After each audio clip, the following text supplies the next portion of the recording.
Shut up and sit down.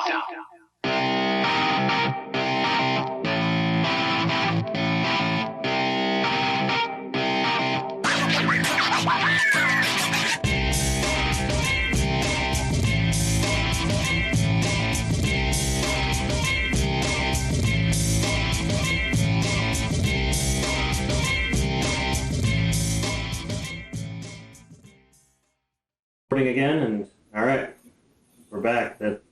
That'll be part one, and then this will be part two, because that was like an hour or so. That was good enough. I'm gonna go just close OBS then until I can figure my fucking shit out, because yeah, you might fuck OBS. You might just have too much stuff. I don't know. Yeah.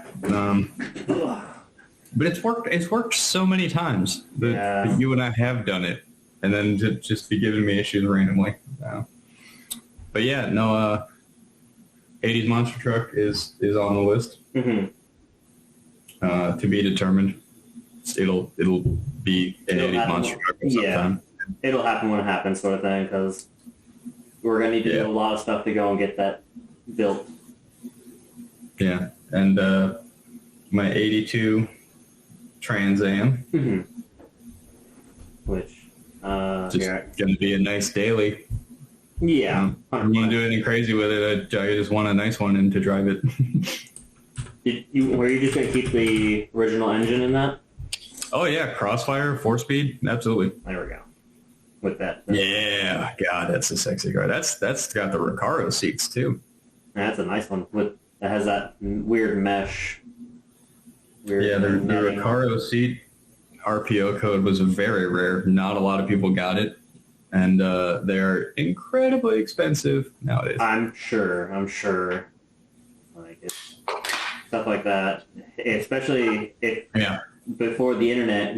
When you really had to go in and like if it wasn't something you exactly wanted, like you weren't buying these cars for if the dealer salesman didn't talk you into that shit, you probably weren't ordering a Recaro Trans Am. And that's with the third generation. It really started to become pronounced, but it was sort of always an unspoken thing. Whereas if you wanted a muscle car, race car for the street, a real street race car, you would get a Camaro.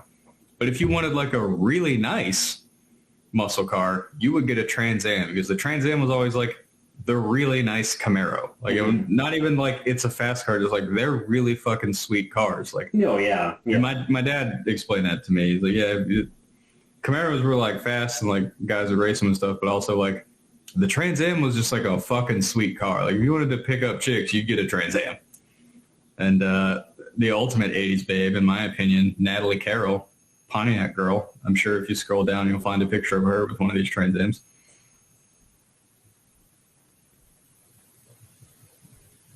No, I guess not. Yeah.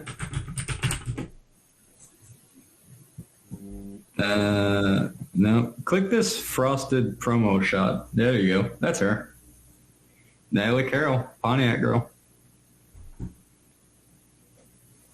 Yeah.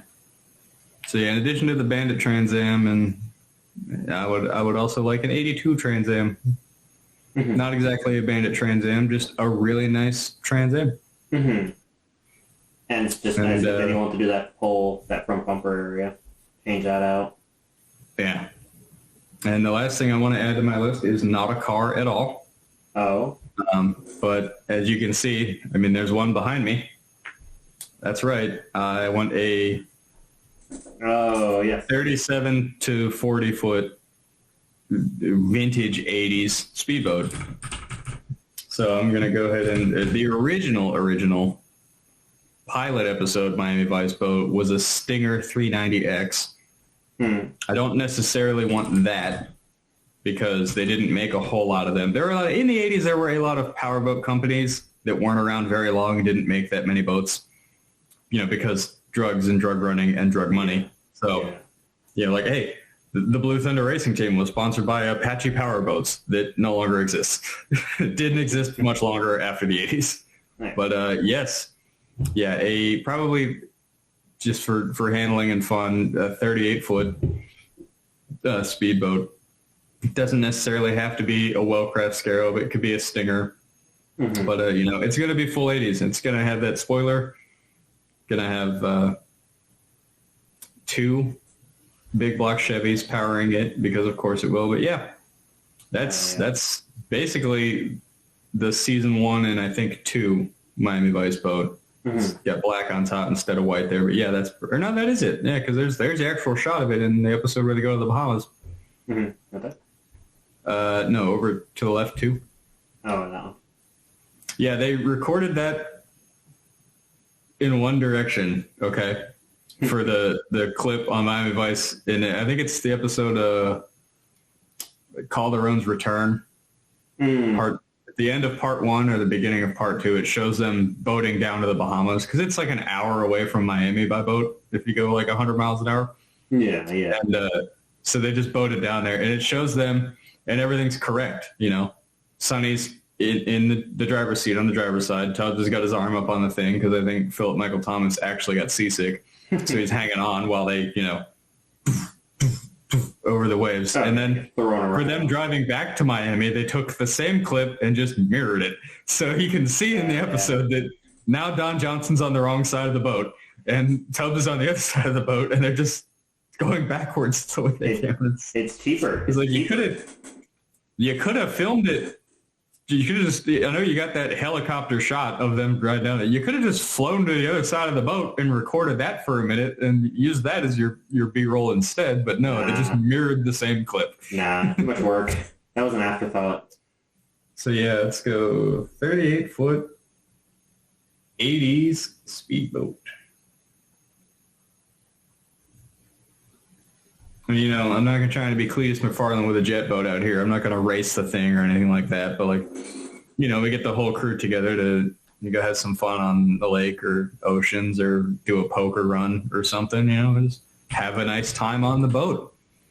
I understand that a boat is a hole in the water that you throw money in. Yeah. But hey, yeah, North Carolina is coastal. Yeah, indeed. And a lot of the land I'm seeing is right around this area, which is basically where I'm around looking for anyways. Like here, or we can also get somewhere over here. Yeah, over there is more where I'm thinking. Because, I've seen some stuff over in this area. Like even like right here in this little town, like even a little bit north. Dixieland Speedway is not far from there. So... Yeah, I'm not trying to be in the Outer Banks and in that expensive-ass area, but yeah, around. Yeah, no, because a lot close of enough to the water that we can get there, yeah. Because I've seen plenty of land that some of it does have water, like part of it, like basically, right out to the water. But then some of it's like, oh yeah, you're 2 blocks away from the water. Which I think would probably be better because then we can pull the boat out of the water and, not have it in the water all the times. And no, the boat would primarily be on a trailer at the warehouse. yeah. So. Yeah. But during the winter, it would be inside the warehouse because you should never keep a boat outside in the winter, but people do. Yeah, well, yeah, that's why people like spending money on boats. But yeah, I don't mind spending money on a boat, but I'm not trying to throw money at it. Spend the money these people who do poker and this shit do on boats. I'm not gonna have a $300,000 race boat. No, that's not what I'm trying to do. I'm not buying a brand new cigarette. No, I'm buying a 30-year-old Scarab and redoing it myself and learning how to build a boat in the process. I know it's primarily fiberglass reinforced hulls back then, and now it's all composites. It's all carbon fiber and shit now. But yeah. Which you got to remember, you got to make up the list, the names. That's true. We need to name all of our cars Gone in 60 Seconds style. Yeah. And which I don't think that... Well, I know right away, as a tribute to Natalie Carroll, my 82 Trans Am is going to be named Natalie. That's fine, because that in the movie that was named after the 1961 Porsche Speedster, so I will not be having one of those. Because that's like a first-gen one. And I don't really care for those bumpers. Yeah, you do like the 550 Spider, though. I do. But that'll be something that has to be even older style name, because Audrey Hepburn. She was big at the time. Or no, who was the girl in Rebel Without a Cause? Oh God. What was that actress's name? We'll just find that out, and we'll name that car after her. The James Dean tie-in. Natalie Wood. Judy. Judy, we can call your Porsche Judy. We can't have two Natalies; they'd fight. Yeah, never have to do the same. Yeah, Rose for the Testarossa. Of course. Because it is in red, but if we got one, it would have to be white. So. Well, Testarossa means redhead, so any notable, beautiful redheads you've known in your life, we'll just name the Testarossa after that. Yeah, other than that, there's not really, because a lot of these are, Escalades. They have the first gen and the second gen, or the third gen, sorry, that'd be third gen. But I don't see one for the second gen. And I did remember they did bring a second gen in. They had a scene with the second gen, so I don't know why I don't have it on the list. Second gen, what? Corvette. Oh, yeah. I don't know. I don't know. But that's 67 Stingray. Stacy, that's a second gen Corvette C2. Oh, is it? I thought it was third gen. But. No, the third generation started in the early 70s, like 70, I think 70 actually. Really? Yeah.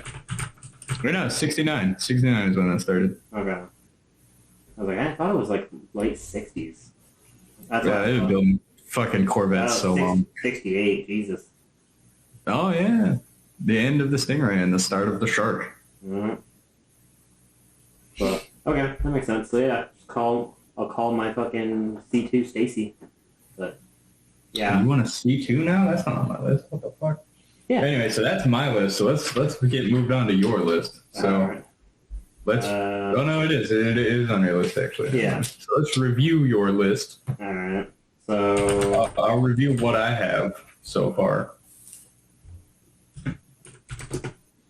Starting off with, of course, Blackbird. That's not what my list starts with. My list starts with your all-wheel drive turbo Buick-powered DeLorean. Oh, I was just going. I mean, the order of my list is probably different than yours because I was just going through. Oh, you're probably ordered in priority. All right, so yeah, 930 turbo Blackbird. So with the Yoshida special mirrors, which I already have, but not that paint and not that bumper, just a regular. Not even those rear side bumpers, just the generic regular 930. You don't need flared arches. The stock body's good for you. Well, except for the mirrors. I do want the flared arches. I just don't like that style. Oh yeah. Because I like the actual regular. It's 930 turbo. Come on. Yeah, that is. I mean, of great looking cars that really don't need a lot of work done to them. Like the 930 turbo is a great looking car by itself. Yeah. Because that's what essentially they have on theirs, and I don't really like that too much. So. And what engine did you want in that? Did you want a fully built 4-liter Porsche engine for that, or? For that, I was gonna probably go with the 964, and then make that put a turbo in that. Because the 964 was the 964 or the 993, I should say. Because the 993, not 992. 993 was the last of the air-cooled Porsches, so be a nice little tribute sort of thing to do. That one or the 964, which is really the last of the original style look of the air-cooled as well. But either one of those kind of just depends on how we want to go with the cost. And also, I'm not trying It's your money. We can do whatever you want with it. Yeah, and also just availability, just because. True. Well, I mean, desirable. Porsche engines are those, an enthusiast thing. So people do build race engines. You can buy short blocks. You can buy crate motors. Finding an engine probably won't be that difficult. Mm-hmm. So yeah, other than that, mainly just go and keep it basically as stock as possible because I do like the look of the 930. I like the interior of the 930. Its aesthetic is wonderful. Yeah, so and then to go with that, which I'm only saying this one. It's not, I guess, in the list of priority, but I'm going with this one because the Devil Z. I do want to go and get a Datsun. You've got to have 240. both. You can't have just one. So 240 to 280, and then we'll make it look whatever we can find.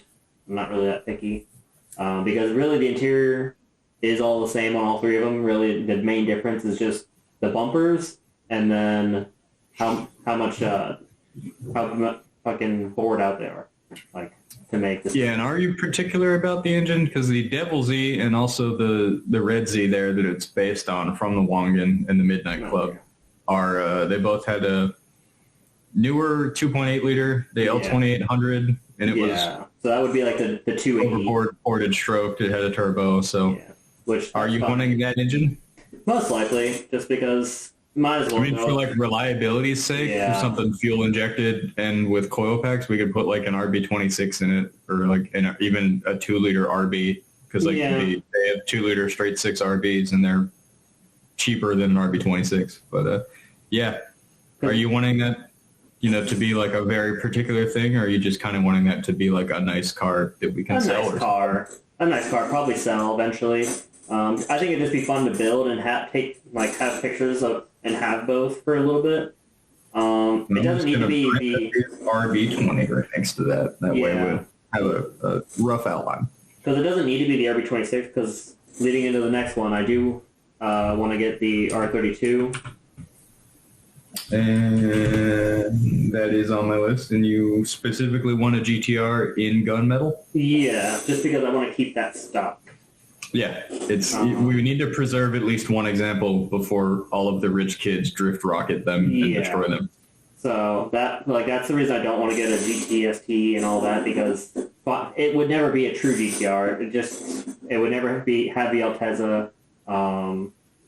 Putting the money and then getting the money, like putting the money into converting it to an actual RB26, it would just be the same price, and it just so there's no point.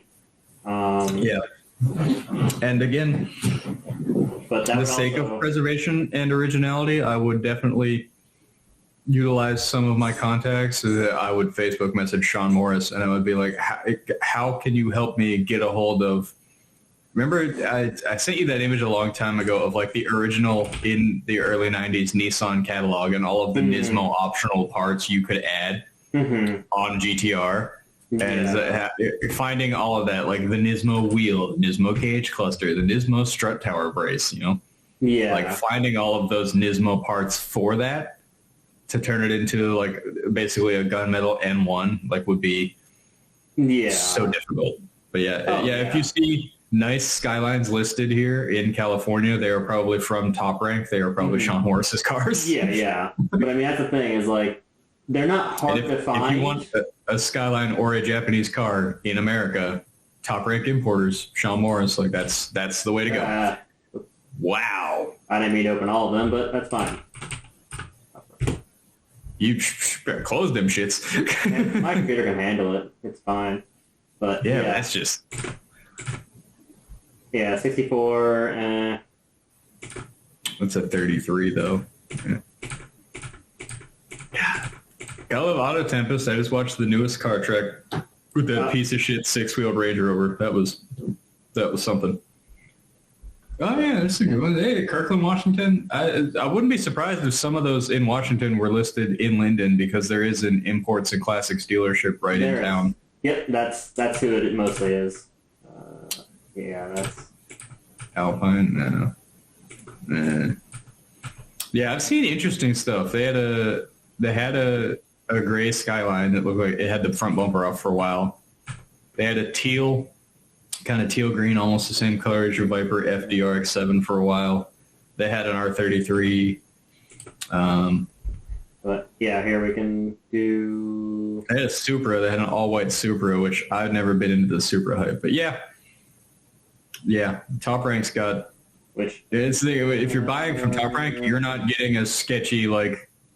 this has been sitting on a lot in Japan for years car that's probably got rust and like issues. It has been blown. But you're getting a quality example.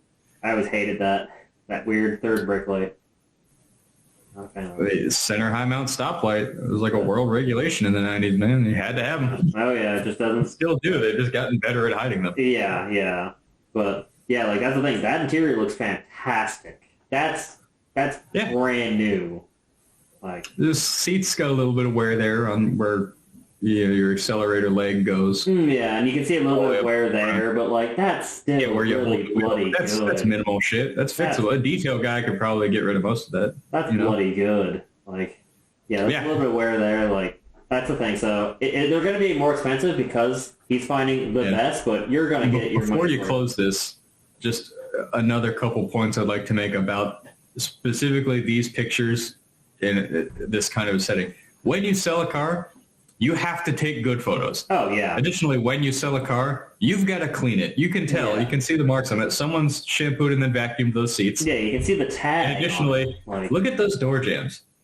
Those are like the cleanest door jambs I've ever seen. Every time I detail one of my vehicles, I always clean all of my door jambs. No, yeah, I remember you guys watching me do that at the apartment and thinking that was weird. Like, why are you spray waxing the door jambs? Like, well, when you open the door, what's the point of having a beautiful, clean, metallic orange truck, and then you open the door and there's dust and dirt and shit all in the door jamb? Yeah, and like the weather stripping's nasty. Like, no, I would Clorox wipe the weather stripping and then some silicone spray onto it to make it supple and nice. And you gotta blacken the tires. You gotta clean the rims. Like you have to put effort into selling a car, and you will get so much more money if you do. Yeah, 100%. It all goes back to that ammo video. He paid $4,000 for a Trans Am. He detailed it over 2 days, and like 2 days later, he sold it for like 10. Yeah.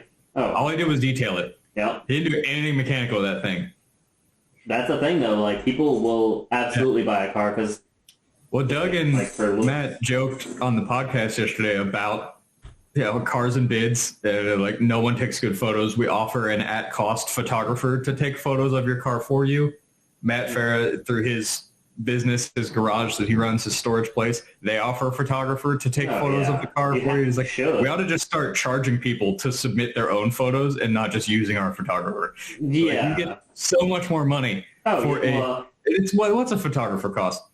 To like come shoot photos, you go like $200. Yeah, not much. Okay, and he's a pro. He's gonna do a good job. And then like $200, like we're not talking like cars that $200 is gonna make or break the sale. Like you're gonna get that in a return on the sale. That's an investment. Easily. A really good investment. Yeah. Just do it. And they joked about starting a business, their new business, where they buy cars with shitty sales ads, detail them, take good photos, and then flip them.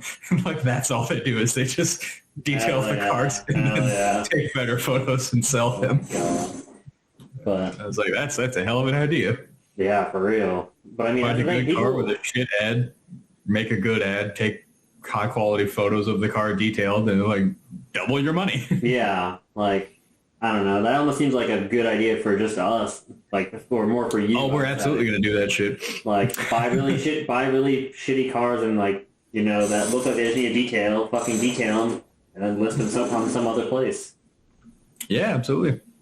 But yeah, unfortunately, like these cars, like some of these cars are really high priced, which they're very desirable examples of what they were like. That's not just a regular Civic or a regular Integra. Like, those are Type Rs. They didn't make a lot of those. Yeah, no. I'm not saying, like, he's overcharging for them, because they're definitely all a nice copies of the car. It's just, the market is so fucked. MRS? Wow. Yeah. Those Asians, they love Jade. So some of the Asian cars are probably going to be named Jade.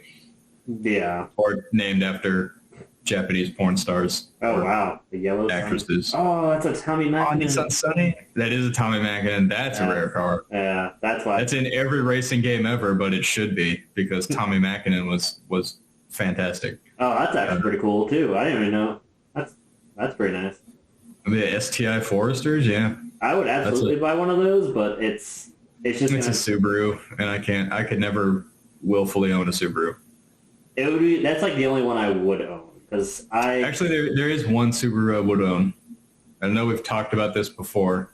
It's the Legacy Outback Gravel Express Paul Hogan Edition. Those who don't know, Paul Hogan is Crocodile Dundee.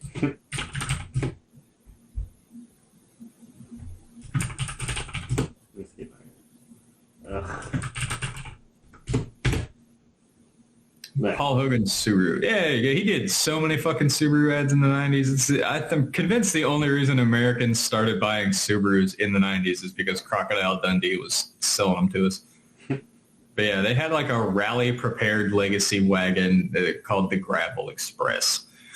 And through RPO and dealer ordering, you could stack both the Paul Hogan edition and the Gravel Express. Yeah, there's one. It came with like that fucking fake, not real brush guard and fucking special badging and shit. I think it even had a external spare tire on the rear. That's fucking wild. Yeah. That's one right there. Yeah. Jesus. Fantastic, ridiculous car that I wish still existed in some way, but doesn't. Yeah, that's the only Subaru I would own, but I have no desire to buy one. Oh, no, it's sold. It's sold. Yeah, I mean that Forester STI is just one I really enjoy. Like, I like the exterior so much, but like looking at the interior is very Subaru, and it's still a Subaru Forester. It could be the coolest Subaru Forester ever, but it's still a Subaru Forester. Anyway, but bringing it back around to your list because we got off on the top rank. Yeah, we really did. Yeah, man, we go on tangents here. We do. Yeah, like I'd like to eventually, maybe if I could find the magazine, like see what Nismo parts I have, because like for me right now it'd be best to buy Nismo parts because there were seats, a steering wheel, a short shifter, a strut tower brace. There were wheels and a brake upgrade. There was a spoiler. I think there was the N1, the Nismo front bumper too. But yeah, yeah, finding all of the things we want for it would be difficult, obviously, because not a whole lot of people probably ordered those, would be difficult to find. But finding examples of them and recreating those parts probably wouldn't be entirely difficult. Like, I want a Nismo strut tower brace. Like, well, how about I make you a strut tower brace that looks like the Nismo one? Yeah, that would be one to also get as well. Yeah, not only the Nismo gauge cluster, but you can see some of the other pictures here also have the 3-gauge pod from the center stack, the Nismo 3-gauge pod. Yeah. Oh, yeah, and then the glove box thing. Oh, yeah. Come on. Also, I know you're screen sharing, but your camera's turned off again. Yeah. That was really something. Yeah, I can see it on mine. Oh, maybe it just goes off when you share your screen. I don't know. Yeah, it does. Okay, it just turns off when you share your screen. That's neat. Okay. But yeah. So like we have those nice things, which you can find them. They're expensive, $400 for literally just the fucking plastic parts. Yeah, for a gauge holder with no gauges and no equipment in it. Yeah, but. I mean, that's the thing. Like, we were going to do it. Like, that's how I'd want to do it. I'd want to do it, period and factory correct. Period correct performance options. So, but yeah, that would be another one. Then next on the list, which I guess would be below the Blackbird for what I'd want most, would be the F40 LM. That's going to be a kit car, I'm telling you right now. Oh, yeah. No, well, 100%. I don't, because as you saw... That's what you're wanting the 458 engine for, right? Yes, because the Tokyo Auto Show for 23... I saw.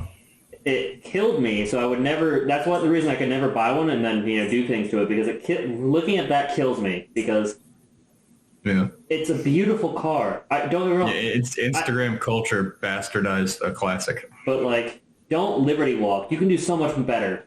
Like, it's so much better. Liberty Walk is the poor man's thing to do. Like, it's... Yeah.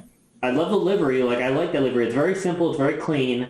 Like, it's just it's a red Japan You'll never see a Liberty Walk on, like, Harry's garage. Yeah. Like, you might see a Koenig on there because Koenig specials were kind of a high-end thing back in the day. They look fantastic. You want to talk about period correct. Koenig specials are insane. Yeah. Let me see if I can find it. Yeah, look, they've done everything. They've done Ferraris, Porsches, BMWs. The Koenig specials are out there. Oh, there's all the way at the end, all the way at the end of the top. That one? At the top. Yeah, that's just like that. I like. It looks so good. The Koenig special tester. For our full-on track Testarossa kit car, I think it's gonna look exactly like that. Like it's bloody fantastic. Like especially with those BBS rims that are period correct as well. It looks. And the spoiler it has. I don't know if you can find a picture of the rear of that spoiler. Yeah, there you go. Like that's a good look.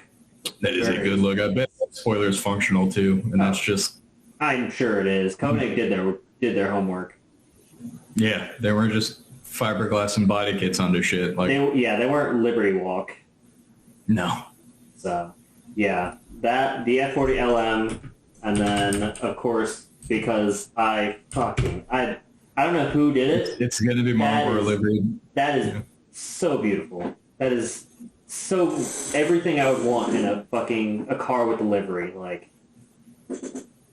just the perfect livery. Marlboro was great. They always made great liveries. It's a shame that they can't go and make liveries anymore for companies.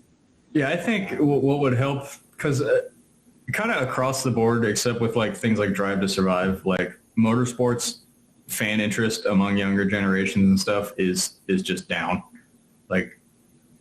Kids would rather play Rocket League than watching F1 race. And I think a lot of what would make racing great again is two things. One, bring back the adult sponsorships. Because if it seems like it's for adults only, kids are going to be more interested in it, obviously. Yeah. Oh, yeah. Like vaping. Vaping, Call of Duty, GTA, anything. Yeah, if it seems like it's for adults only, kids will want it. Yeah. So bring back the adult sponsorships. The Playboy and Penthouse used to sponsor some racing of, for a while, there was a MotoGP rider sponsored by Playboy. Playboy MotoGP. His name was Randy DePugnia, and he famously pulled over on track and just took a piss one time after he crashed out. Like that? Yeah. Well, even the promo shots of him with the girl, it's just fucking... Oh, yeah. She's all tits out. And it bring back the grid girls, obviously, because he had Playboy bunnies on the grid with him holding the umbrella. Dude. Fuck yeah, that's what racing's all about. Be a Playboy. Yeah, that's what racing's about. It's But adult sponsorships definitely are a thing I need to come back because adult sponsorships and bring back the danger. I know obviously MotoGP probably still about the most dangerous motorsport you can do aside from the Isle of Man, which is sort of a different motorcycle racing thing. Yeah, people still die doing that. Oh yeah, Pikes Peak, but they always will. Everyone's complaining, NASCAR's not safe. It's racing, man. It's kind of not supposed to be safe. That's primarily your incentive aside from winning to get the prize money and to win and to get a championship. Also, to not crash so you don't die. That you need to bring that danger back because these fucking kids in the sport today they've got no respect on track. They'll go for the dumbest move possible and take out half the field. And it's you probably wouldn't do stupid fucking shit like that if you thought you could kill 4 or 5 of your friends by doing it, would you? Yeah. You fucking idiot, if they want to get rid of all the danger, just make it online only, like they did for that one season. Yeah, during COVID, just only esport. Yeah, They're it's the safest way. Nobody wants to watch that shit. And not even drivers bring back do the that. danger. The drivers don't even want to do it either because it's stupid. Yeah. I want the risk of potential death to be more present than it is. Dan Weldon's death in IndyCar came as a shock to everybody. Yeah. Back when it happened, and obviously since then they've taken great strides to try to make the cars safer. The racing's actually, it's been pretty good. The racing has been good, on-track action, but the new IndyCar is fuck ugly, and there's really no getting around that. So a good-looking car, dangerous racing, adult sponsorships. These are the things that we want. That's disgusting. That huge screen just looks gross. No one. Yeah, F1 went with the halo. Indy went with whatever the fuck that is. I call it the face shield. Like, it's no, that's not indie. Like, no. Gross. Anyway. Yeah, so for that... Off the tangent, back to your list. Yeah, so for that was the 458 engine. No turbos, NA, so that there's no lag and no death. You want to actually drive this thing a lot, probably on the road. Yeah. So 458 engine. Pretty reliable Ferrari engine. Yeah, and it's a great sounding engine that we can go and we can get it to sound just like the old F40. Yeah, I can get you titanium headers and basically no mufflers, and then just Yeah, so just something like that. Like very behind the engine and then out the bumper. Yeah, very stock. I'd like to go and whenever I get really good at carbon fiber, maybe make that out of carbon fiber, but we'll see where I'm at. That's going to be a substantial undertaking. Yes, but I mean that's going to be the same as one of the other cars on the list, which we'll get to that one in a little bit. But yeah, so do you have a name picked out for that one yet? For this one? Yeah, I have not. You've got a lot of cars on your list. You got to think of a lot of names because the only one that we've named so far is your RX-7. I named it after Michiko Nishikawa. Yeah. Or Nishiwaki. Sorry, I misspoke there. Yeah. Because she was a hot Japanese bodybuilder and stunt woman and actress. And I was like, yeah, like a beautiful Japanese ballerina, which is what an FDRX-7 is. But also really strong and muscular because we're going to put an LT1 Camaro engine in it. Yeah. So, yeah, I'm not really good with names, so that'll be a future thing, probably when I get a better feeling on it. Just because it's... Yeah. My sense of naming... You don't have to name it till it's born. Exactly. After it's been born, you got to name it. Yeah, exactly. So, for now, I'm happy with the RX-7 for that whole naming thing. Alrighty. Next on the list was a 996.2 green, which has basically that, which has a terrible picture, but actually more like that. Because I don't know if you're screwed. There we go. There we go. So 996, and you like that color? I do. It's like the British racing green, and then with the brown tan interior, with the turbo kind of look. 996 isn't on my list of your list, so I'm adding it to your list. 996. So, yeah, basically the GT2 body kit. Just not turboed because I don't need it to be turboed. But the GT2 spoiler does look really good. Yeah. A GT2 lookalike in green. Again, a nice driver. Something you can enjoy driving. Exactly. Something you can play around on our test track with from time to time. But I do like the 996.2. I think that looks really good. Like that look. I didn't like it when I was younger, but it's definitely grown on me. Yeah. I think that's a future. No, that does look good, and I know I'm in the minority here, but I actually really do like Porsches of that body style with those headlights. Like of all the Porsches they've ever made that I'm not a fan of. Like I actually do like the way those look, and I like those headlights. But I know that's an unpopular opinion. Not a lot of people do. Yeah, nowadays a lot of people like the 992 Porsche, but to me, they all look the same. After the 996.2, they all got the same body style, minus the taillights. That is the thing with the 911, is it always looks like a 911. Yeah, well, sometimes. It did change, though, I will say. Yeah. Because that looks totally different than that, which looks totally different than, a 993. Not 992. That is the new one. The 993. So, they have changed. It's just lately they've been lazy, I'll go with. Yeah. So, but definitely not. That's where they were ahead of the curve on trying to do retro styling there. Yeah. That looks, to me, looks like an early to mid-70s Porsche, the 993. Like, oh, look, we retroed, our new design to our 70s designs. Like, you did. Did a good job, too. Yeah. It looks like a Porsche. Yeah. But, but I don't know. Not the 996, because I do not like that. Like that little bit of amber just does not look good. But 996.2, where they changed that, they basically went and changed it just enough. Looks really good. So nothing over the top with that. Just dark green GT2 spoiler, like the body kit, basically. It's just a nice daily driver. Did you want the caramel interior as well? Or? Yeah. I can dye interiors. Yeah, that's the main thing. Like, I've seen a few of them, and it's not so much, like, I don't mind, because we can redo the interior, we can redo the exterior. It's just, if I can find one that's already has it done, I'd rather do that, like, just because... Yeah, one that's already that color with the same interior, the way we don't have to repaint a car. Yeah.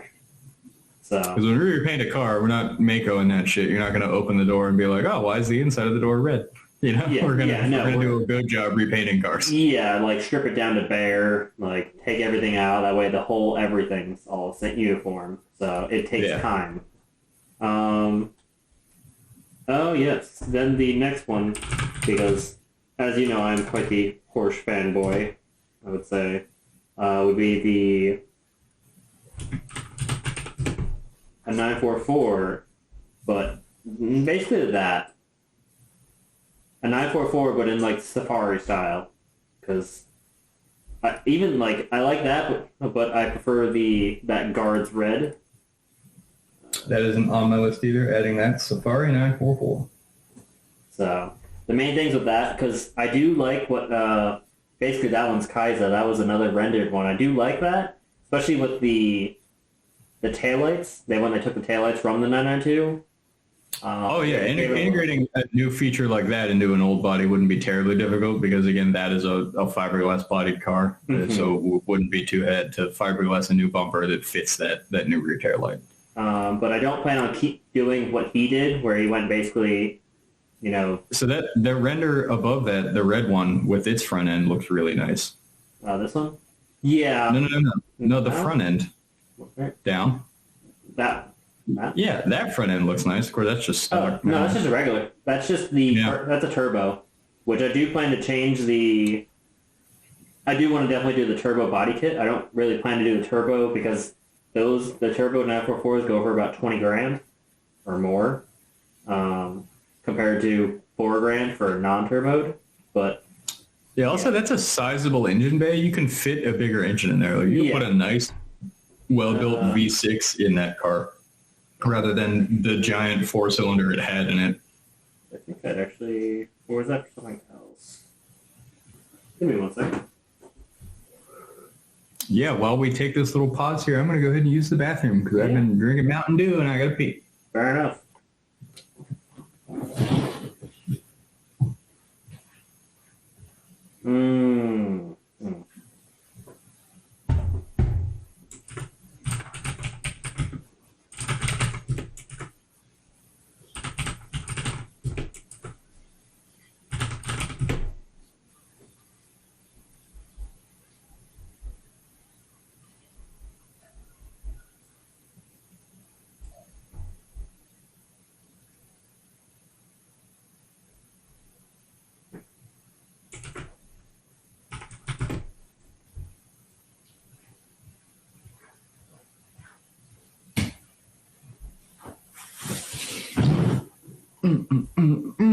All right. I have returned. Good. So the 944 came with about 2.5 to 3 liter, which was close to what the Macan had. So I was actually thinking about trying to put a Porsche Macan's engine in there. Talk to me about the Macan's engine a little bit more. What is it? So it runs from anywhere from a 2-liter inline 4 to a 3.6 liter V6. Okay, yeah. Probably put like I said, a nice V6 into that engine bay. So you've got space in that engine bay. Yeah. That's the thing. So that's why I was like, I want to go on with these older ones, because there's a few of them on the list for older ones. I do want to kind of make them a little bit, give them a modern touch, but not ruin the aesthetic and ruin the feel that they had. Yeah. So just make it more reliable. Yeah. So. And again, because there are so many things on your list, then...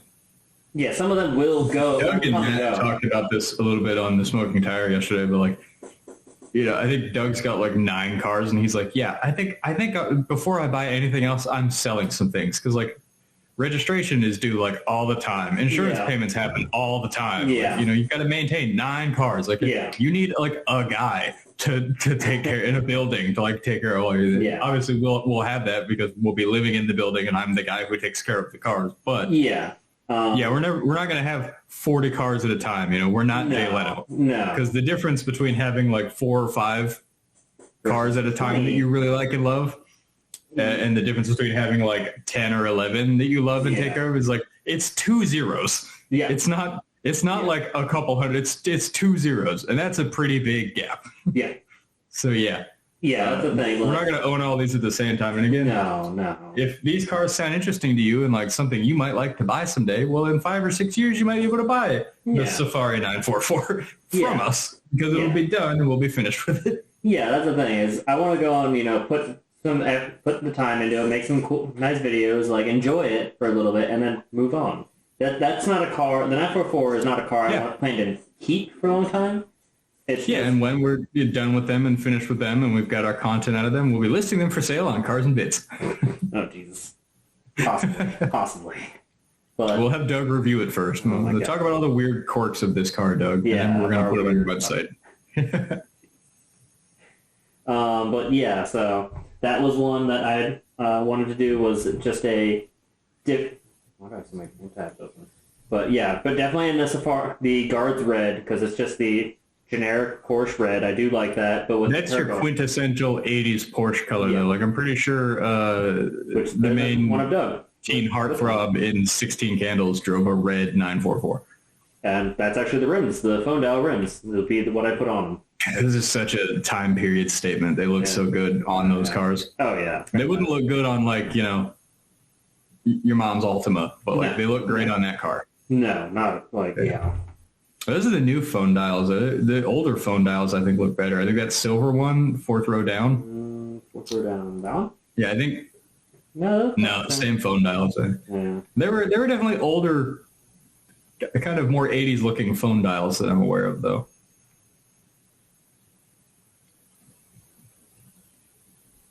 Just put in 80s Porsche phone dial rims.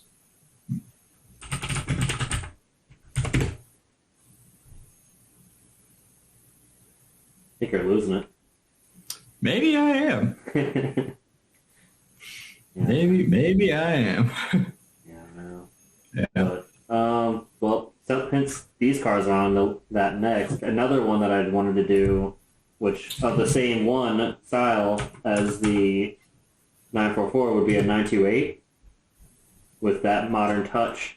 I do love the 928 because it is the only front engine V8 car Porsche ever made, and I love that. So what I plan to do was give that as well the modern touch, change out the... What I love most about it, I'll send it to you later. There's a great Vintage Motor Week episode where they put a 928 up against an 84 Z28 on a racetrack, and the Z28 beat it. Jesus. In like every way except for the Z28 kept throwing its alternator belt off because V-belts were terrible and V-belts suck. But I mean... Even without an alternator belt, it outperformed it. Yeah, and like at least half the price, if not, less. But... back in the day, it was like a third of the price. Yeah. The one I planned to do with that was put a Panamera engine in that because you can get a 4.8 liter V8 in there. So let's see, 928 also is not on my list of your list. But there's like 30 cars on my list of your list. Yeah. So but that 928. And this is in no particular order, right? No, it's basically just whatever we get to. But yeah, basically just put a 928 put a Panamera engine into it to basically give that modern touch, the same power, or if not a little more. But make it a competent modern thing, and I would take that 928 engine, that Porsche V8, and I would use it in one of the other Porsche project cars after a rebuild and some. Probably a new intake manifold. So I'm thinking of putting it in either the 962 kit car and not the 917 kit car because that, as we've already talked about, I'm going to engineer a Porsche Flat 12 for that. Yeah. I'm going to use 2 flat 6s and I'm going to make a flat 12. If I gotta weld the blocks together to create a buck to cast my own flat 12 engine block, I will. I mean, yeah, we'll make that the 907 that's later on the list. We can talk about that a bit more then. Yeah. But then the same thing with the 968 was to take the 993 headlights to basically remove the pop-up from them, because I don't really think the pop-up looks good on the 968. I do like it on the 928, but not really so much the 968, but then put either the same thing, a Panamera or the Cayenne, because the Cayenne also had a V8 engine in that. So basically just touch up those 3 of the older ones. Same thing for all of them. No color has been chosen for those in all my time thinking about them. But they're still out there in the ether. They're a thought process, and the thought is not yet complete. Yeah. So definitely cars that we like, give them a modern touch, give them something different, change out the body a little bit, maybe change the interior a little bit. A very unique, highly special thing. Yeah. Something that we next on the list is whatever's next on the list, not a Porsche. All right, that I can do. It's a Porsche heavy list. Oh yes, because yeah. Then the next one will be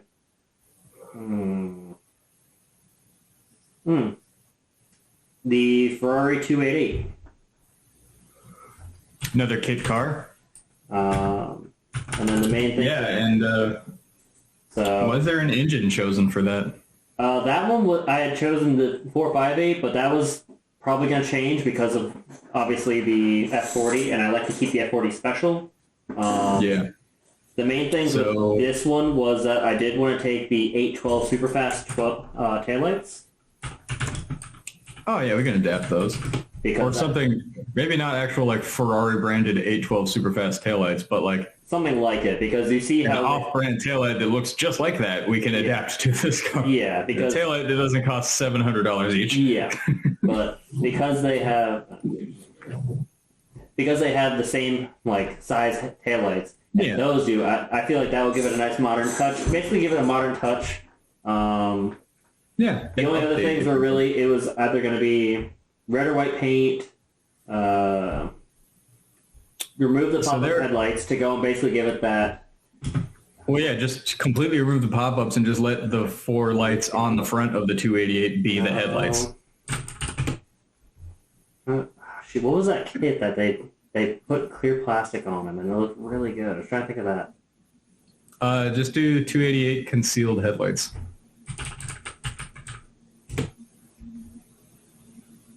Maybe it was a different one of the same, like that same style, but just slightly different. It was, because it wasn't the Evolution. It was, maybe it was a 308. Headlights. It was a 308. The 288 is an evolution of the 308 body, but 308 covered headlights would probably be good.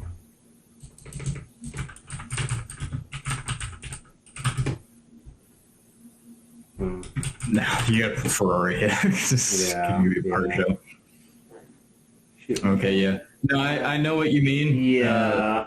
In essence, flipping the headlight bucket kind of upside down and then laying clear like sand over it to make it look like, race cars of the era did, because pop-ups aren't aerodynamic. No, yeah, exactly. So, let me see if maybe that will give me what I want.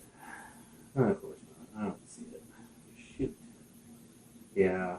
But yeah, that sort of thing, and then like a cream interior or like a white interior, and then center. Oh yeah, red with the tan leather. I mean, that's a Ferrari. And then just keep Magnum PI's Ferrari. Yeah. So, for the engine on that, so it is possible to get a Ferrari V8 that isn't a 458 engine by finding a wrecked Maserati, because any Maserati V8 from early 2000s forward is a rebadged Ferrari V8, and wouldn't be difficult to just grind the Maserati logo off the aluminum intake, just be an aluminum intake. So that would work good for that. And those sound fantastic. Which would be best, because for this to not get sued by Ferrari, we'd have to change some things to basically, keep, unless we unless we're going to give it, the Grand Theft Auto Online treatment where it looks close enough that you know what it is, but not so close that Porsche or Ferrari or whoever can sue us. Yeah. Mainly just Ferrari. They're particularly litigious. Either that or if we can find one for cheap. Because I've seen some for $50K, and I wouldn't mind spending $50K. 308s are cheap, ragged out garbage 308s are cheap. Yeah, no. For what you're talking about doing, we're going to basically that picture of the white one, just bare chassis, no doors. Pretty much we're going to bring it down to that before we start rebuilding it. So finding one in that shape, not terribly expensive. So, especially no engine, no tranny. That would be great because that's the thing. If we get a real one, whatever we do to it's fine because it's a Ferrari, it's an actual Ferrari, and as long as we aren't using, because they mainly have a problem when you do stuff with their new Ferraris. But as long as you're doing period correct sort of styling, they're not too worried. Yeah, they're so litigious with their IP, their intellectual property. They've actually, what both them and Lamborghini have started doing is trying to trademark their V12 sounds for in the future when they have EVs only, and they want it to play V12 sounds. They want to trademark their V12 sound so that no one else can have a V12 sound like theirs. Yeah. They're just all of the wrong things that they're worried about. Too many of the namesakes are focusing on. Yeah, it's ridiculous. And I understand that a lot of legislation going forward is causing that, but legislation will be our undoing. It won't be nuclear war. Legislation will end humanity. Yeah, it's when basically all the money, because nobody has any freedom. I'm convinced lawmakers across the board are so detached from reality that they probably couldn't exist outside of politics. No, I don't think they could function as a human being. With a regular job, living in a house. It's ridiculous the world they live in, and the entire political structure globally needs to collapse. It does. But anyway, we don't get political here. Yeah, no. Next car on the list. So the next car on the list is the car. Whatever. Is the car actually? Yeah, that's your car. Yeah. So the only things I have to do yet to it are change the rims out, which me and you had talked about earlier today, actually, about that. They're expensive. Your BBS, Spirit R rims? They won't be the Spirit R because those are about $10,000 for a set of 4. I'm gonna get not actual, stamped part number Spirit R rims, but eBay knockoff Spirit R rims because they look the part and they're fine to drive on the road. Yeah. So those. We're not tracking this car. And then I have a spoiler. I just have to get it painted and mounted, and then I actually have a new hood, which actually got put on today. That's the one. And it is actually this one, the REM. Yeah. And then my intentions are to actually have it painted and mounted. Painted, really, because it's already mounted. Yeah. Painted to actually match the body color. And then after I have both that and the spoiler painted, my intentions are to take it to a detailing shop nearby and have them touch up everything. Because right now, even after I wash it and I go and spend an hour cleaning it, it has basically just dirt embedded into the paint that I can't get at. So I just need to have any good competent body shop after you paint hood and spoiler and they mount them, they're probably going to detail it to make it look all impressive and color blending and because white's difficult to blend because you have faded white, you have brand new white, you have off white, white's tough. Yeah, but so that's basically all I want to do with that. Besides, whenever we do get to the States, is putting a 90s LT1 engine into it, and then that way we can take the rotary engine. These specifically engine out of my Camaro because that engine will be getting replaced with a 396 stroker LT1 from Golden Racing Engines. I don't know. All of our engines will be utilized. It's just in different places. That way that engine's going to be going into our 787B kit car. I haven't decided yet if it's going to stay a turbo 2-rotor what came in your Mazda stock, or if we're going to build it into an NA 4-rotor, or what we're going to do with it. But it's going to scream. It's going to look the part. It's going to sound right. Probably going to do that Renown livery without the actual Renown logo on our 787B kit car. Yeah. The main thing is if we do keep it turbo, I would recommend upgrading the turbos, maybe put the Borg, whatever they're called. Borg Warner. Yeah. But because right now it has been making turbos a long time. Yeah, it's got your stock turbos sequentials with the ceramic exhaust wheels that do break off, but luckily yours didn't. So yeah. Which is the main problem mine is still experiencing, is that my turbos don't actuate, which is fine. Basically, it just means my car runs a little more rich. It burns a little bit more gas than I'd like. It just runs like a pig with no boost. Yeah, and it's slower, but that's fine. Mm-hmm. The only other problem is that because of that, it isn't getting enough air, so whenever I get it above 4,500 RPMs out of the redlining 9,000, when I get to falls on space. It starts gasping for air, so you have to shift up. So, but that's fine. I do keep it about 4,000 if I can to try and burn off as much carbon as I can. But yeah, it's all fine. That engine will live a long and happy life. Oh yeah. That engine will be utilized in something different. That way, my RX-7 will be a reliable daily, and I can put on the stock hood, and then to whoever wants it, I will probably end up selling the RE hood. As well. Yeah, because that hood probably won't fit with an LT1 in the engine bay. Yeah, and I also don't want that hood on the RX-7. I'm mainly putting it on now. For heat dissipation. Yeah. It's function over form. Yeah. Because if I drive it for over an hour, it does get very hot, and the heat does stay in there. Rotaries do get hot. They have no cool down cycle in their combustion. But so moving along, yes. We've already talked about recycled engine for the GT40 kit car. Or the DeLorean, too. Oh, speaking of DeLoreans, did you see, I shared it, allegedly, there's going to be a Back to the Future Part 4. Huh. Interesting. Yeah, it looks... They're going to Terminator Genesis it. They're going to completely fuck the entire timeline. They're going to rewrite the ending of 3, basically, and it's... Yeah, I saw... I'm assuming they're probably going to do the same thing for this, that they're doing with this, where they're going to take Tom Hanks and basically... de-age them utilizing AI. So why would you de-age Tom Hanks when Tom Hanks has a son who looks like young Tom Hanks? Because that's where we're at now. I know Tom Hanks is a shit actor, however.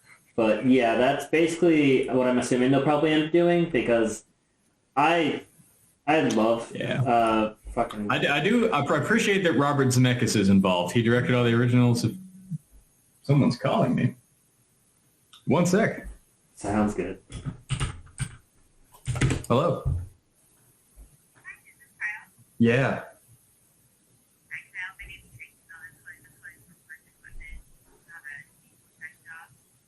Okay. I have a pending offer with Penske, but yeah, go ahead.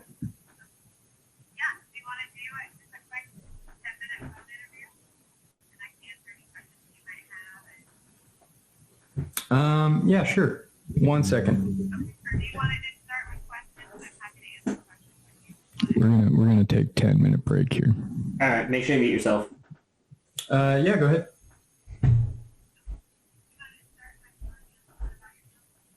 And we're until now we're good. Now we're live again. Cool. All right. So yeah, sorry about the delay there, people. I had an important phone call. Back to the DeLorean. Yep. So the DeLorean was engine swapped. I don't have what we had talked about before. The Buick 3.8 liter turbo out of the GNX for the Grand National. So very period correct. Would have been a better power plant than the V6 they went with. It was very highly underpowered. Yeah, whereas this one made very good power for its day, incredibly reliable, and probably pretty easy to adapt to the existing transaxle and transmission in the DeLorean. I think QuickTime probably makes an adapter, and if they don't, we could call them and they could make us one. Yeah.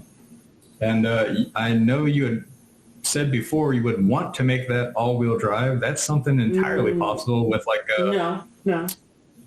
Oh, well... That would still be entirely possible with like a Cadillac parts, because there were some all-wheel drive Cadillacs and some very nice parts. The main thing that I wanted to do was put a C4 or equivalent dashboard in there to basically give it that digital dash. The C4 digital dash. Or something like that, because there were other ones besides the C4, but the C4 is just very plentiful and a lot cheaper than some others. Yeah, I bought a new digital dash for my C4 when I still had one. You pull picture of an all-red C4 Corvette. It's basically the Corvette I had.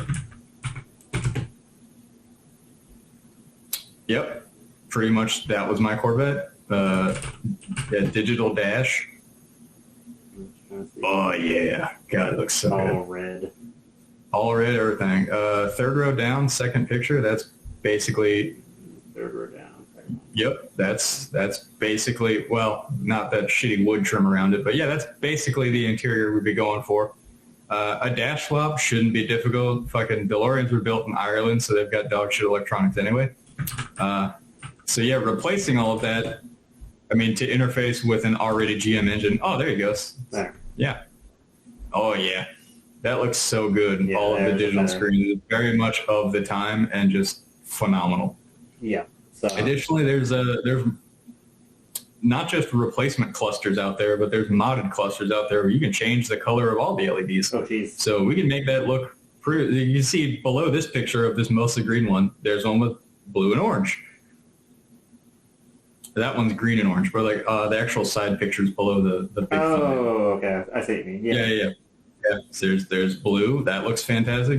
So you can.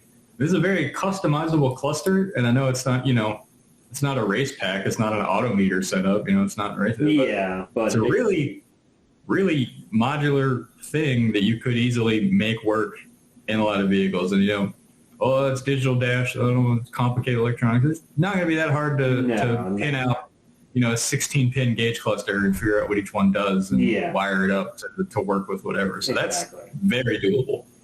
The main thing that's going to stop us from this is basically just getting the car itself, because right now they're going for about $50,000. The DeLoreans are stupid expensive for what they are, and what they are is a terrible fucking car.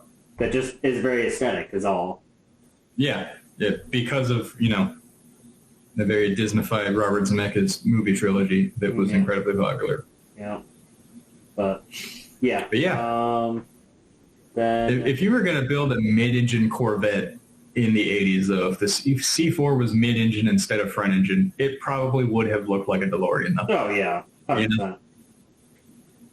And I think that's an excellent mesh of aesthetics, is both DeLorean and C4 Corvette. That I can't think of a more 80s-looking car than if a C4 and a DeLorean had a baby. Even the C4 engine, the TPI small block, it's a very 80s-looking V8 engine. The intake is just beautiful. I have one right here. Yeah, I have one right here that I was just praising my attention to detail on that phone call there. I've drilled and wired this distributor and put these plug wires in, and this is an 80s Corvette engine, and they look 80s as fuck, and they look fantastic. Very beautiful. Very good looking. Very good looking. Yeah. So if you wanted a V8, we could do that, or just the 3.8 turbo, which looks a bit like that, only a little smaller and with a turbo on it. Yeah.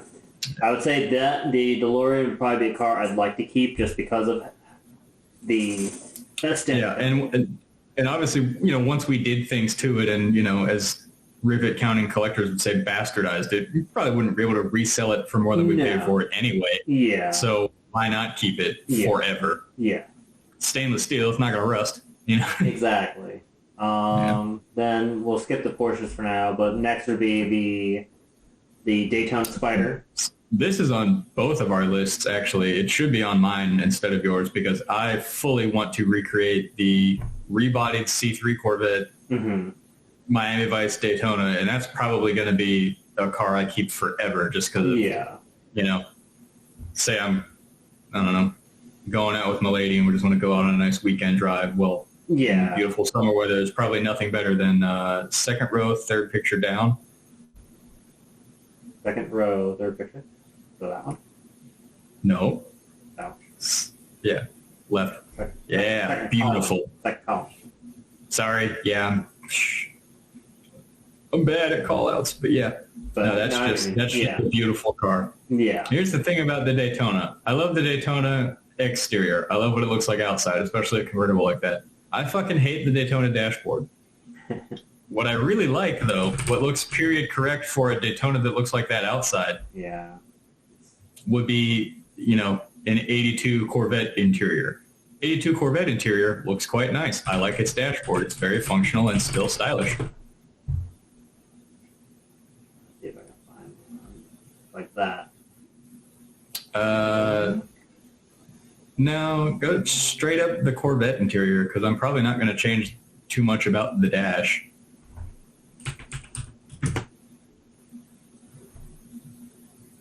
That's a small picture, but yeah, that's a great functional dash. I mean, It looks great. The steering wheel looks good, That's all you need.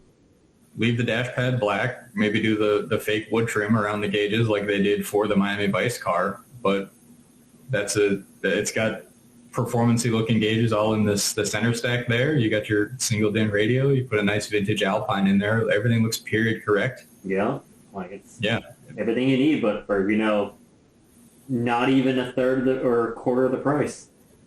Of a Daytona? Jesus Christ. Yeah. Daytonas are high six, very nearly seven-figure cars. Oh, that just first picture straight down. First picture, what? Yeah, what? So the one you had your cursor on, the tan interior there. Oh, this one? Yeah, that would look great just in the black Daytona. Yeah. Because it's already got the nice tan fake Ferrari seats that are more comfortable than actual Daytona seats. And that looks... The thing about trying to build a Daytona clone is a lot of people just do the interior like a Daytona too. And that doesn't look right for the Miami Vice aesthetic of the Miami Vice Daytona. Yeah. But the 80s Corvette interior does, because that was a new interior at the time of the show. So that looks perfectly fitting. Mm-hmm. The Miami Vice Daytona, we're building a replica of that, not a replica of a Daytona. No, we're going for the Miami Vice aesthetic. And I could get a very nice and interesting sound out of that, because the Crossfire's two individual throttle bodies, basically a cross-frame intake manifold, so that's a unique sound, and then with 180-degree headers, and then some fancy Italian mufflers, it will sound very, very distinct and unique, and that's a fantastic car for both of our lists. But I think that's more so not on your list, but it's going to be on mine. Yeah, flip back the page and add that to mine. So because that's a car I want. yeah. I already have a car that's an open roadster, which I think should be somewhere. Oh, it's probably it's a previous one. Is the roadster I want? The little bastard. So I intend to do the exact, basically putting the livery of Little Bastard on it, because I do love that look. And it doesn't have to be a Beck 550 Spider. It doesn't have to be a full aluminum bodied Spider. I'm perfectly fine with it being a fiberglass car that we paint silver. I mean, I'll probably just spend the money though, because Beck doesn't charge a lot of money, but it is a really good looking car and something that we have a 5-year wait for these though, which is fine. We have time. We have plenty of time. So you could do a 5-year loan, finance it, and by the time you take delivery of your car, it'll be paid off. Exactly. But so I do plan to do them because they do a very nice job. So, and they do just a 2-liter Subaru Boxer engine in them, don't you they? can do that, or you can do an old air-cooled VW engine in it. What would you want to do? Because the VW would probably be reliable, but I mean, it would be a smoky, dirty kind of old thing. Whereas if you want period correct for the 550, that'd work. But if you just want it to be a nice thing to drive, I'd probably just do the old air-cooled Toyota GT86 engine would just be fine. I'd probably do the air-cooled one just because I wouldn't care about getting dirty. That's a car I drive for fun. But that one, Put on your vintage Ray-Bans and your leather driving gloves to drive that thing. Exactly. Get to feel another, true us hunting for long forgotten lost vehicles too. James Dean's actual wrecked Porsche is out there somewhere and no one knows where. That'd be an interesting and fantastic thing to find, much like Ed Bullion's quest for the El Chapo McLaren F1, which he's never going to find, or my undying quest to find the Smokey and the Bandit semi-truck, which is missing, has been since filming. Be another great quest, but see, you brought the Aston up. You want a manual swapped Vanquish. No E-gear, because the E-gear was terrible. Yep. But just to finish that last thing, I'm sure someone probably does know they have it, like we talked about. It's mainly just... someone knows they've got James Dean's wrecked Porsche remains, and they're not selling it. The engine and gearbox ended up sold to a guy who races a classic 550. So it's just a crushed shell anymore, basically, because it was pretty badly damaged in the accident. But it's out there somewhere. Just who knows? For all we know, it got scrapped and it turned into Mountain Dew cans. But for this, the manual swap with plan to reupholster the whole interior, because that era of Aston interior was less than ideal. So I want to give it a new leather. New leather. Was it Alcantara at the time? No, it was just very ugly leather that doesn't look like it feels very comfortable. It does look like they might have some Alcantara. Yeah, it does have a little bit of Alcantara. Yeah, it's got Alcantara in there, and you wouldn't want just leather. And obviously the door cards and stuff, not as important. We could just re-dye those. But the seats. Yeah. Aftermarket seats, like some nice aftermarket, like not race bucket seats, but some bucket seats like, from eBay or something that don't have a logo on them would be good in that, And then with a true manual, that would be a killer fun sports car. Exactly. And it's something that I would definitely want to keep, just because I do love the looks and I love the V12. So, because that'll probably be one of the only V12s I actually keep. There is another V12 on this list, but I probably will not keep it. Maybe more if you wanted to keep that, which I think it is probably on your list. So, but moving on is one that we'll have to import, and I do plan. Oh god, that's disgusting. That is amazing, and that's what I want to get. Oh hell yeah, the Manta. Because that movie was fantastic.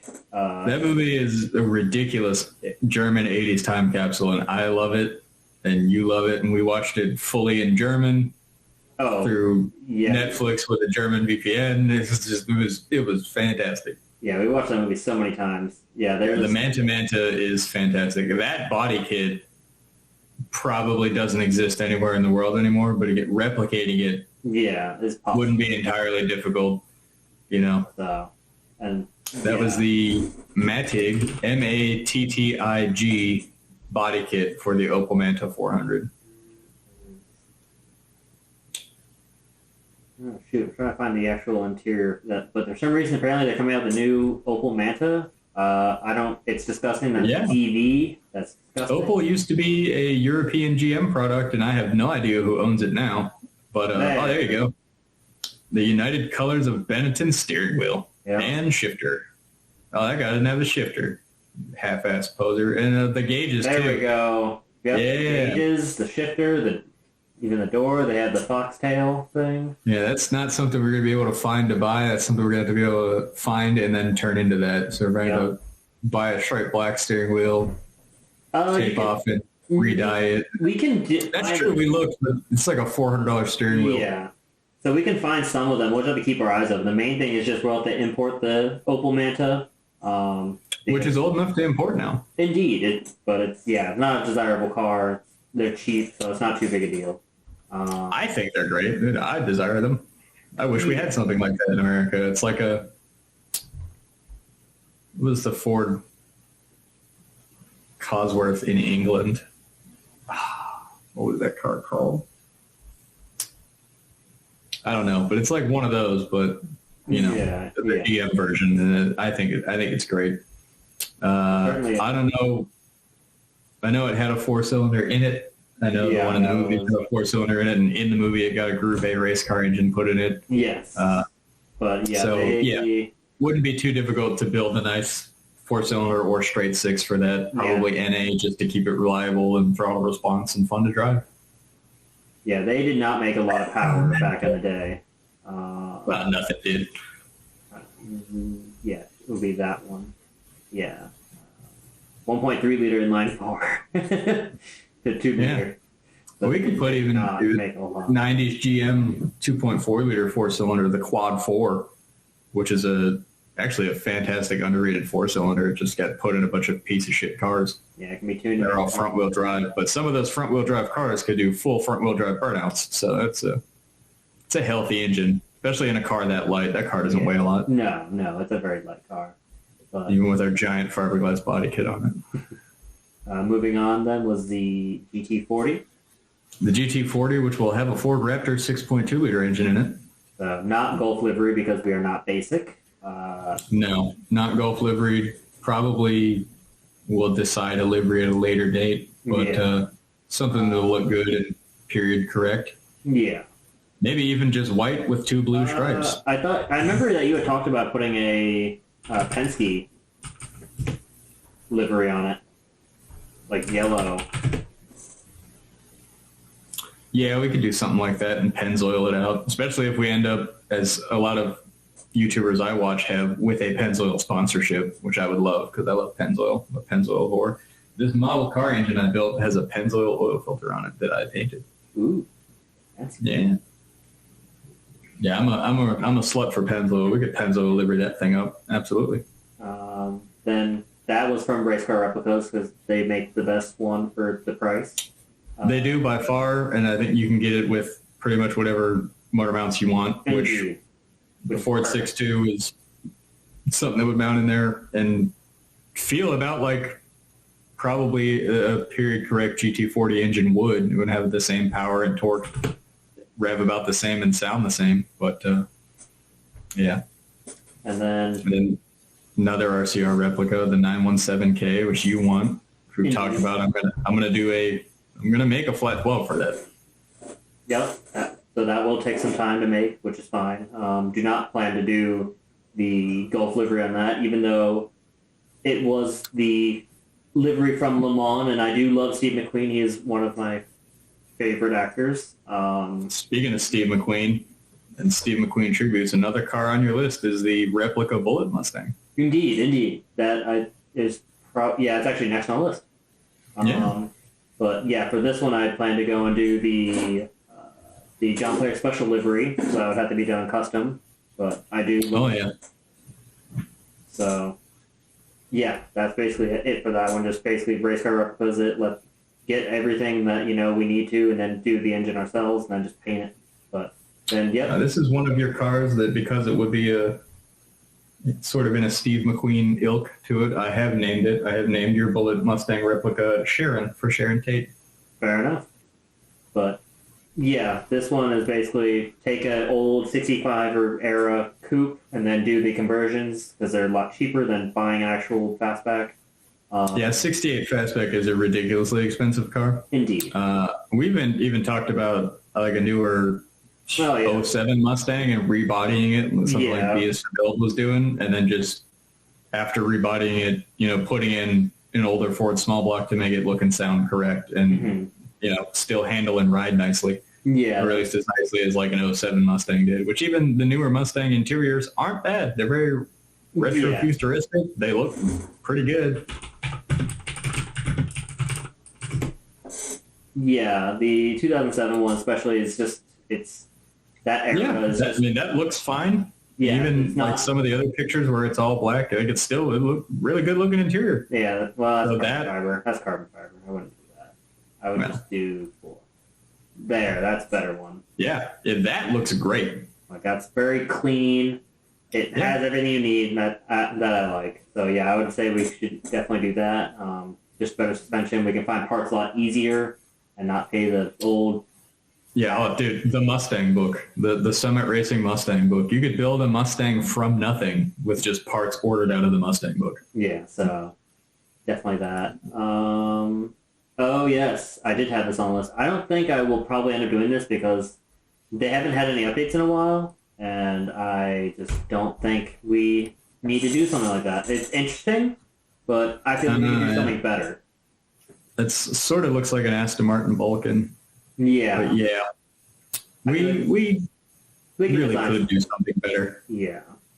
So I took that off the list. Next. Oh, that's so the Martian is something that I want to go and do, but it's... Stop you real quick. I'm going to take another bathroom break because I have the bladder of a small child, and I'll be right back. That's fine.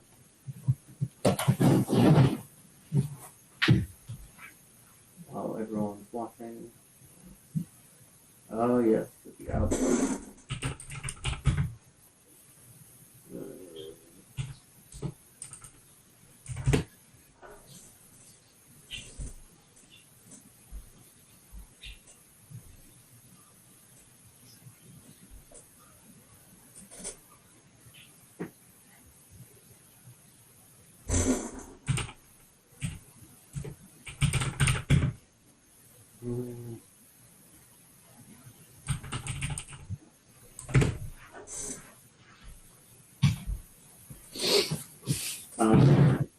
All right back in it. This beautiful reimagining of the 959. Yes, so that was going to be the 969. Indeed. Well, we might have to change that name because the 969 has already been taken by another Porsche, the Rinsky. Yeah. Which that's a time capsule. Yeah. I like that. I don't like Porsches, and I like that. Like, it has the pop-up headlights even. Like, they did everything about that right. I would like it more with a ducktail spoiler on it, but I do like it. I do. Definitely, I would say a different spoiler. Probably different taillights, because those are 80s, but they're not the taillights I would choose for that. Right.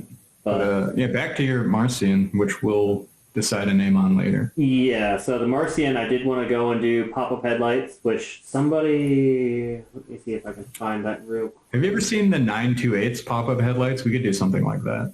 No, I was actually looking at headlights, which I can see if I can pull him up. So actually like that. I like those. Oh, that's very NSX looking. Yeah, that is a concept, but I do like the hood, like the hood scoop style and the headlight style. So I do like that. So that's actually would prefer to go with something like that rather than 928 or the 968 where it permanently shows them. I do like that kind of hidden. But I do want to do the rear where it's like a 959, and yeah, probably for that, take a 992, which would be the newest car I ever known, because that's basically what this is based on, is a 992. So I'd have to wait till, they get cheaper, get a wrecked one, whatever, I don't really care. Even work from there. But Copart salvage yard, somebody bought one and then stuffed it into a guardrail. Exactly. Destroyed the whole front end. Well, we only need the back half. yeah, exactly. So, but for the rest of that, just keep the rest stock. Maybe change up like some interior for aesthetic. But it's all. I don't want it to go fast. I just want a 959 looking car, and I want one that has pop headlights because I just want that drives good and looks really cool. Exactly. Yeah.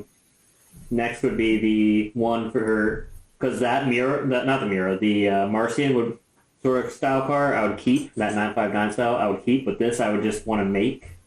Probably a Mira replica. Yeah, it's like there was a Mira sort of reimagining concept car in the mid-2000s. Put in Mira concept.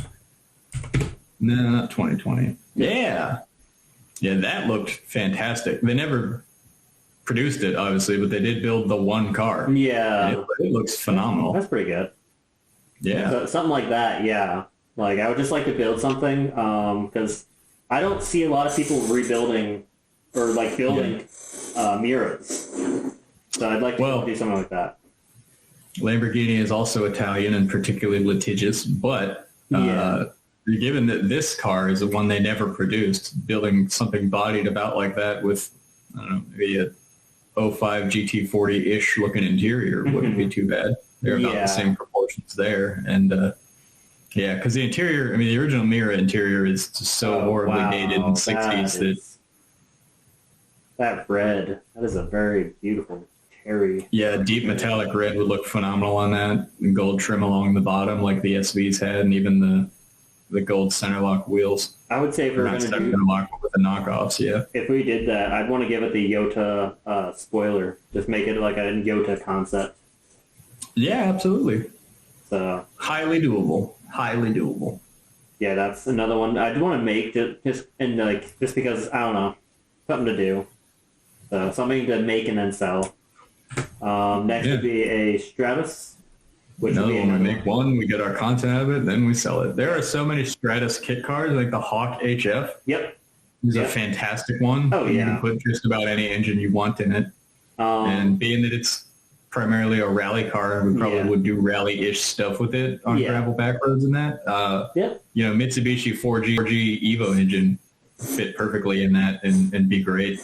Like, I would say do that around the same time that we did the Safari 944 and do like a Safari little thing for it. We could do a shootout with them, Yeah, something like that, and then sell it.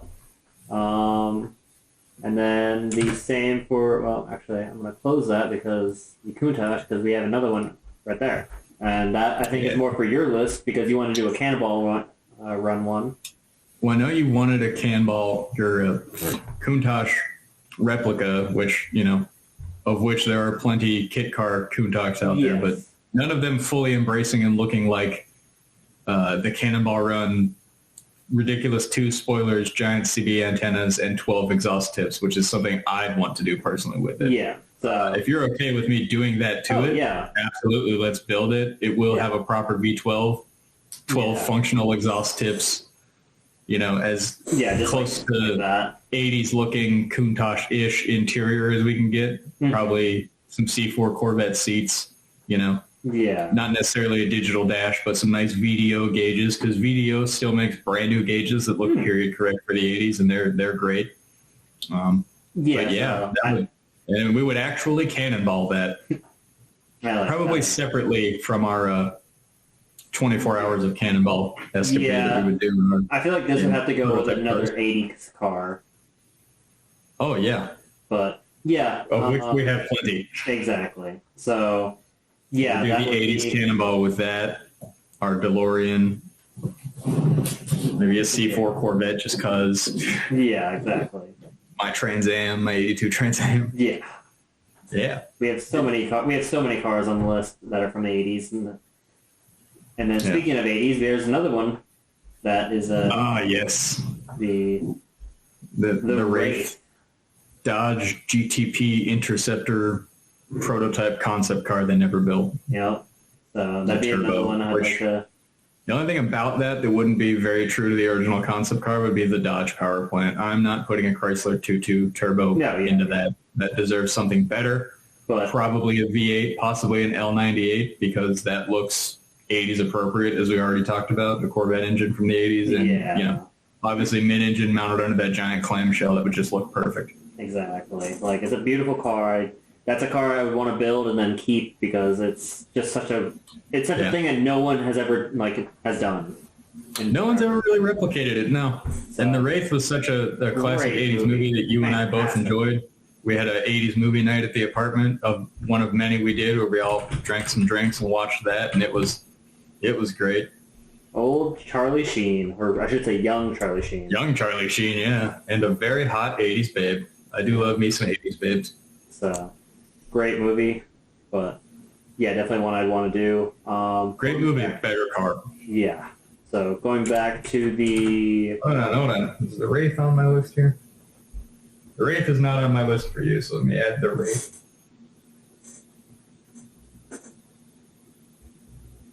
There we go. The Wraith. And we'll name that probably after the actress from that movie or something. Probably. Most likely. Yeah. Another one that would be fun to do would be a Diablo replica, which...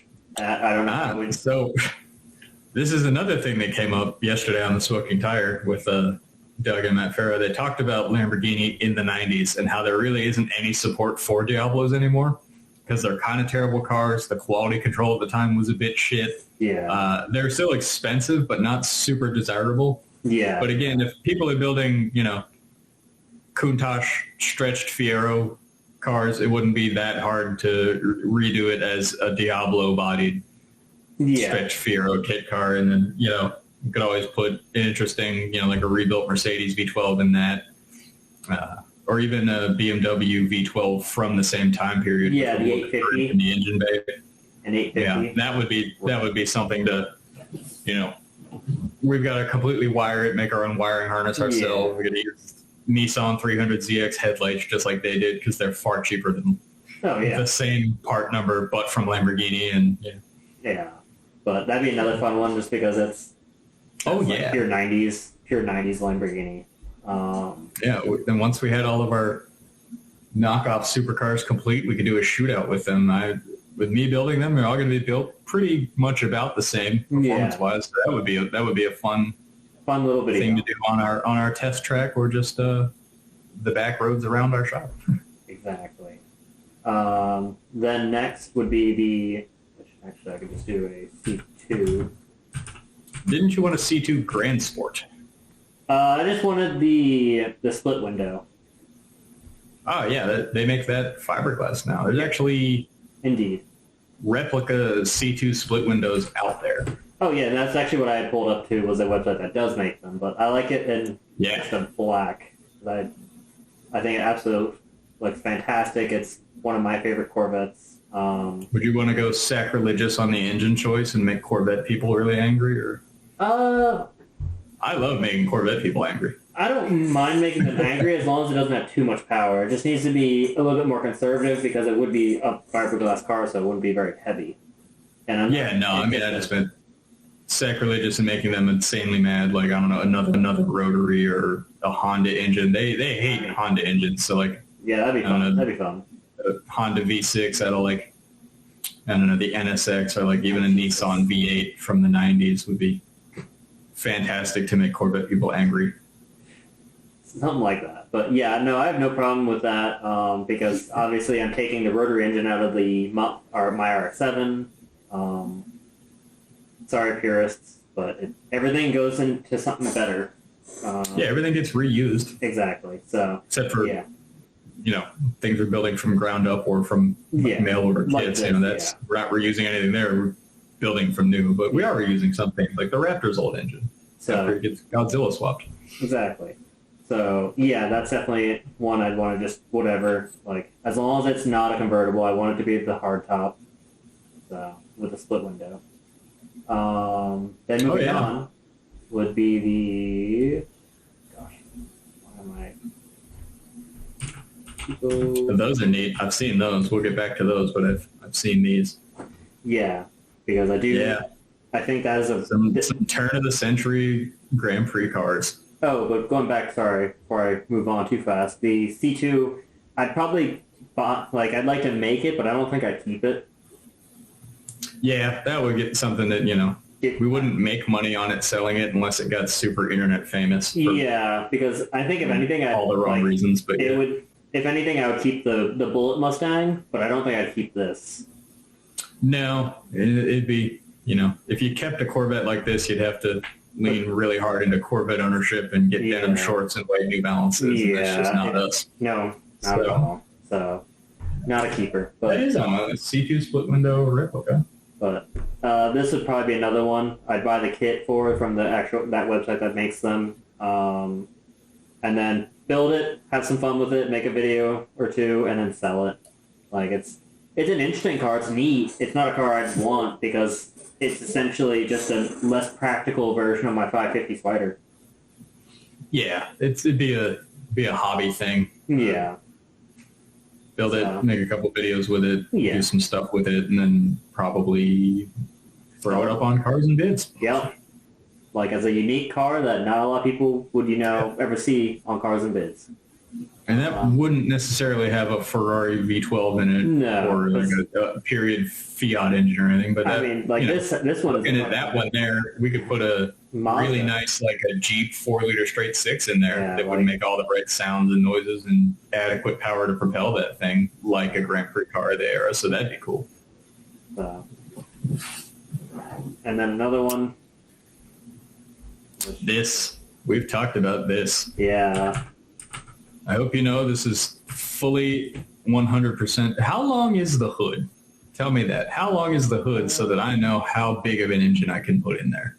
Let's see. They should have a... That's all the cost. I don't need that. I need to know...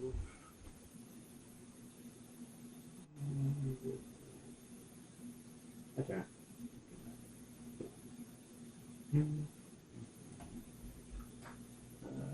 Fenders. It's 127-inch wheelbase. Okay. Fenders are 17 feet long and 8 feet wide. Okay. So I can fit a pretty substantially long engine in there. I'm thinking to make it seem like a 30s car, I'm thinking like 12-valve Cummins straight six. Yeah, I want it to sound like a Spitfire. Oh, I can do that. But yeah, definitely I don't know I haven't decided if I want to do the bean style windows or just the straight style, but definitely. Would this be a keep or a someday sell? I don't know. I feel like that is something I'd have to see it in person because I have never... Unless you're buying it to keep it, like there isn't much of a market for these. No, unless they're full-on accurate replicas, which nobody's buying replicas at like Barrett Jackson for millions. But which actually I can just do the type. Type 35. Type 35 the Bugatti. Yeah. Oh nope, never mind. It's not type 35. What is it? The type something. Gosh. It's based on a Bugatti, but it's based on a Bugatti that was lost. Yeah, I don't know. Grand Theft Auto Online calls it the Z-Type. Yeah. Oh, Type 57. Type 57, that's what it is. So, yeah. Yeah. There are not a lot of these cars left in the world. No, there's actually only, I think, 2 of them, and because there was, I think, 4 or 3 ever built, and one was a lot lost. of replicas of that. Yeah, there's replicas, but yeah, the real ones were actually lost because one was actually given to the owner, was built for the owner of Bugatti when he was like in his 30s, and then he ended up dying. So, and then while he died, it was in shipping to him. So no one really knows what happened to that. It basically just got lost, and then so. So click that YouTube thumbnail one just so I can see the engine in that one with its hood up. This one? Yeah. Okay. Yeah, it's a big straight engine. Yeah. I could put a substantial straight 6 in there and make it look and sound right. Yeah. Yeah. I mean, if anything, worst case scenario, I think I would, if worst case would be keep it as an art piece because I do love the looks of it, but I don't think I would keep it as an art piece. I think I'd want to drive it as going to a weird car show sort of thing. Oh yeah, show up at some concourse and make all the purists really mad. Exactly. It'd be fun. Horrible bastard creation. Exactly. So yeah, that one's kind of an I don't know if I want to keep it or not, but I do want to build it because it does look fantastic. I've never seen anybody build a kit of it, even though there is clearly kit companies that do make like fucking everything for it. So. Oh yeah. And then I have more, but this is the last on my fucking whatever thing. This one I want to go and do, but I want to do it as with a McLaren interior, just because I do not like the interior on this. It's a horrible looking car overall. I like the exterior, but I hate the interior of these because I hate that afterthought dash. There, the screen that pops up out of it, like, hey, we didn't think to put anything here, so we just popped this on top. Yeah, so it's terrible. I prefer McLaren, how they do their interiors better. Because they're all basically the same. But yeah, it does, like, there's a screen there. Like, that makes more sense to me. But yeah, that's something that we have to find a BMW i8 that's wrecked because I'm not going to buy a fucking good one and then just take the parts I want out of it, and then we have to find a McLaren. So it's like that's 2 big ifs. And even if we find one that's wrecked, is it a good price? Because I don't want to overpay for what it is. So yeah. Then moving on to the last thing on the internet list was the Samurai, the 911 Samurai.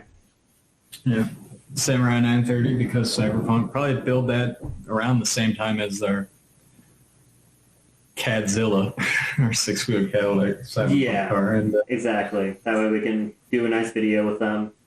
Definitely plan on keeping this because I had the tattoo to go with it. So, yeah. Oh, yeah. And then... Another thing we talked about was your Evo 2 Mercedes. Yep, that was actually what I was about to talk about next.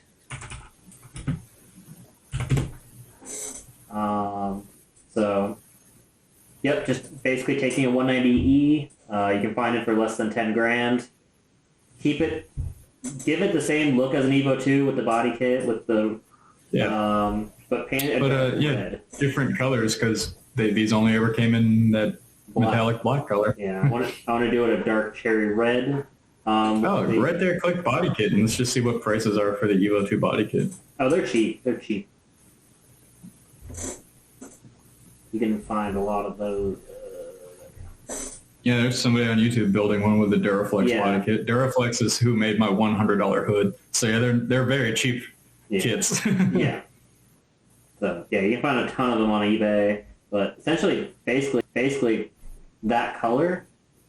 Are you not worried those are going to become more popular because of the new Need for Speed game using one? I'm not. No, because people are going to look at them and be like, ugh.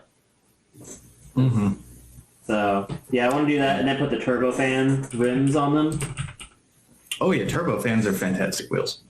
So, because give it a really... anything from the 80s to make a huge comeback, it's turbofan wheels. Yeah, like that. Just looks gorgeous. Oh, yeah, those O's Racing turbofans. Those are BBS, but O's Racing had some, too. Oh, yeah. Yeah. It's fantastic looking. There, that's actually what I wanted. Sorry. I'm waiting for the pictures to load. Yeah. Yeah, like that. Oh, yeah. Yeah. Those IMSA Audis. Those Audis were so dominant, they got banned. So great. And then, we talked about it, putting the Hammer engine in there. The M19 engine. Yeah, that's a wonderful big engine. So yeah, like make a lot of power, and they use that engine very, very versatilely. Yeah, they put it in a few things. I like the Hammer. I love that era Mercedes because when I think, rich people shit, I think of that era Mercedes. Yeah, I know Ed Bolin had tried to buy one and that fell through. Unfortunately, that would have been great to see a video. Whether it be 4-door or 2-door, I love that era Mercedes. It looks great.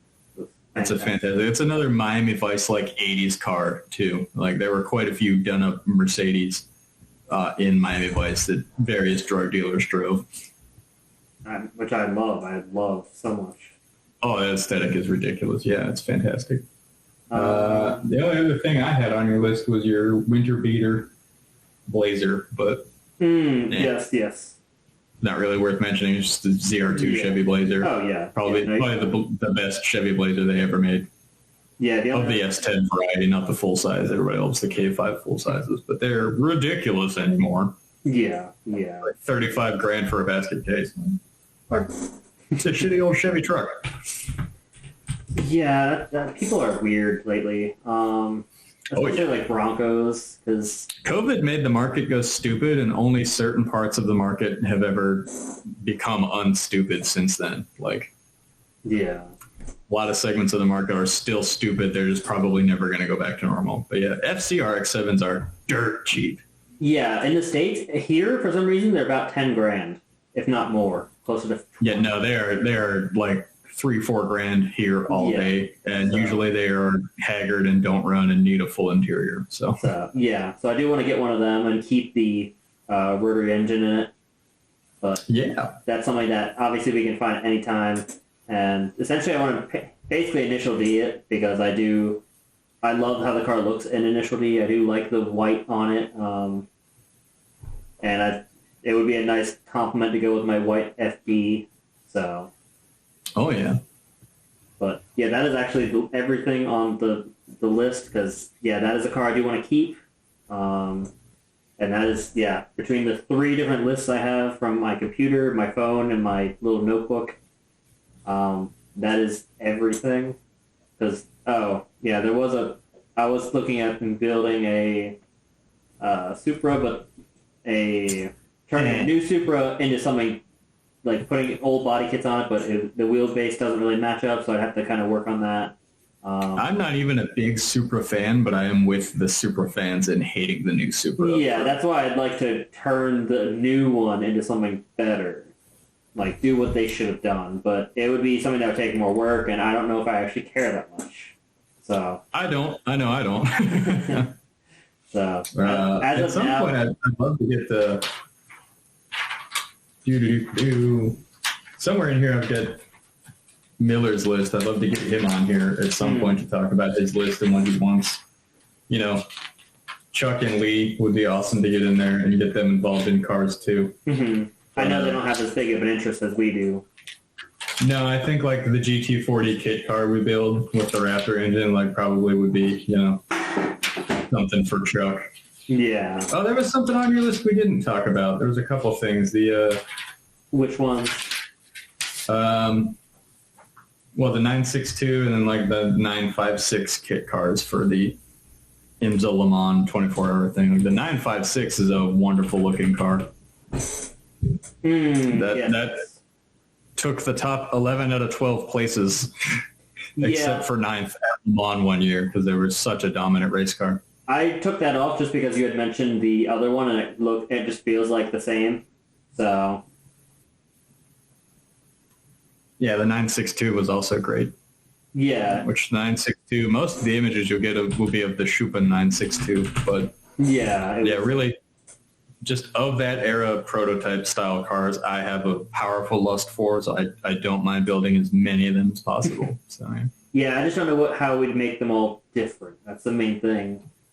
Because we'd have to figure out. Primarily just liveries, engines, and then So obviously, we'd have to have at least 4 or 5 of them to get the whole crew to cannonball across the country in them. Yeah, and we'd have to make sure they're all... I mean, I'm totally for building a bunch of them. It's just making sure they're all different. That way, it's not making the same thing multiple times, making carbon copies. So that was the reason I took them off my list, was because you had already mentioned them. So. Well, even aside from our Ferrari-based kit car ideas, even having just a common chassis with multiple bodies that looks like each one, and the dimensions are close enough that we could sell that as a kit. You just call it like the 80s IMSA kit, and you could order whatever body you wanted with it, and do the motor mounts for whatever engine, livery it yourself. Yeah, it just comes as a plain white fiberglass body and a welded steel frame. Do it up however you want. Exactly, because that's the thing, is making it so you don't have to pay the money of a lot of the kit companies charge nowadays. RCR does charge quite a bit for their kit cards, and again, I wouldn't even say they're the ones, because they're actually pretty good. Like their 917 kit is about $40,000, and that's fine, because that's a lot of aluminum and stuff like that. So yeah, that's true. Primarily they're just a cheap option for kit cars of race cars from this era, because there aren't a whole lot of kit cars of race cars from this era available out there. It's all pretty much GT40 and 70s love for that stuff, but like nothing for the 80s. The 80s had some really fucking cool race cars, man. Oh, yeah, they did. I love that March 83G. I love that car.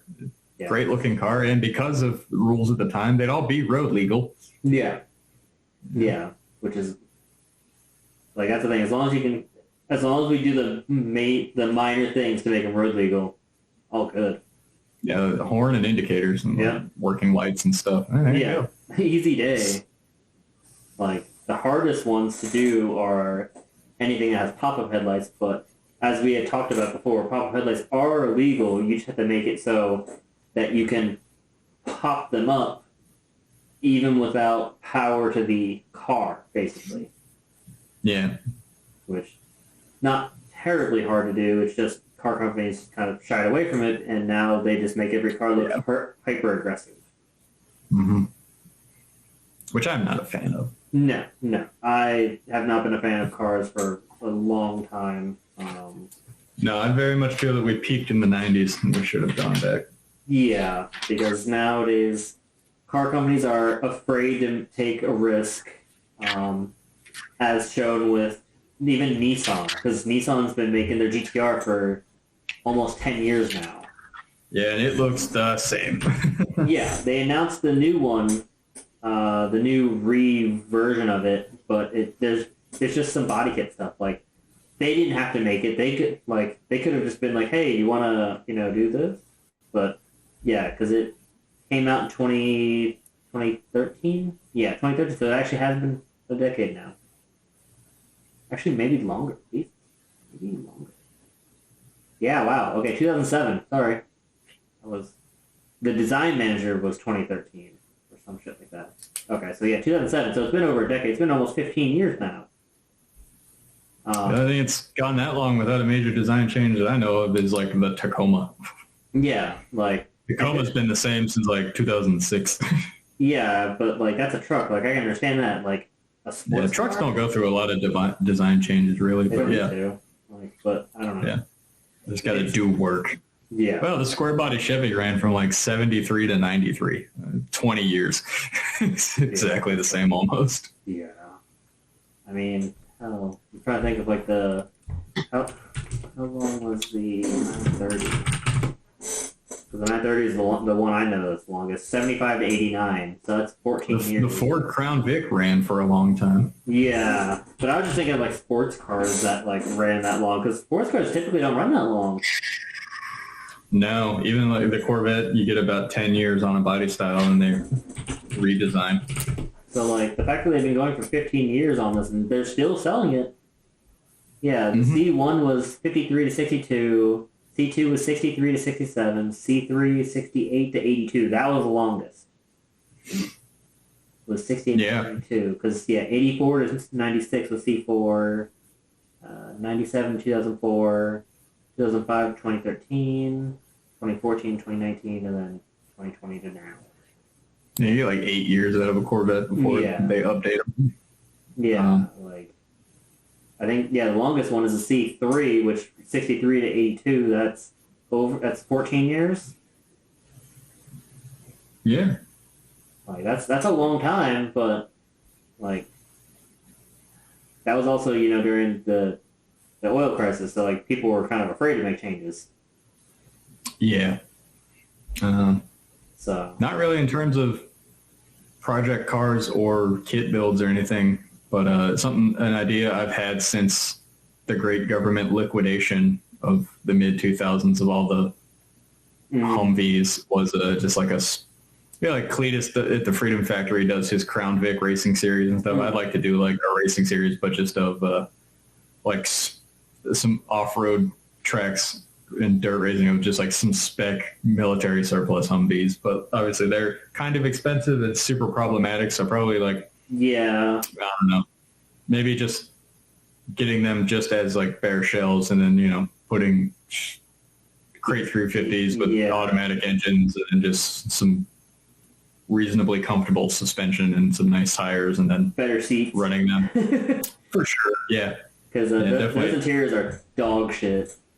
Yeah, even H1 Hummer, like they're not comfortable vehicles, but they're, because they look cool, I think it'd be a cool thing to have like a Humvee off-road race series.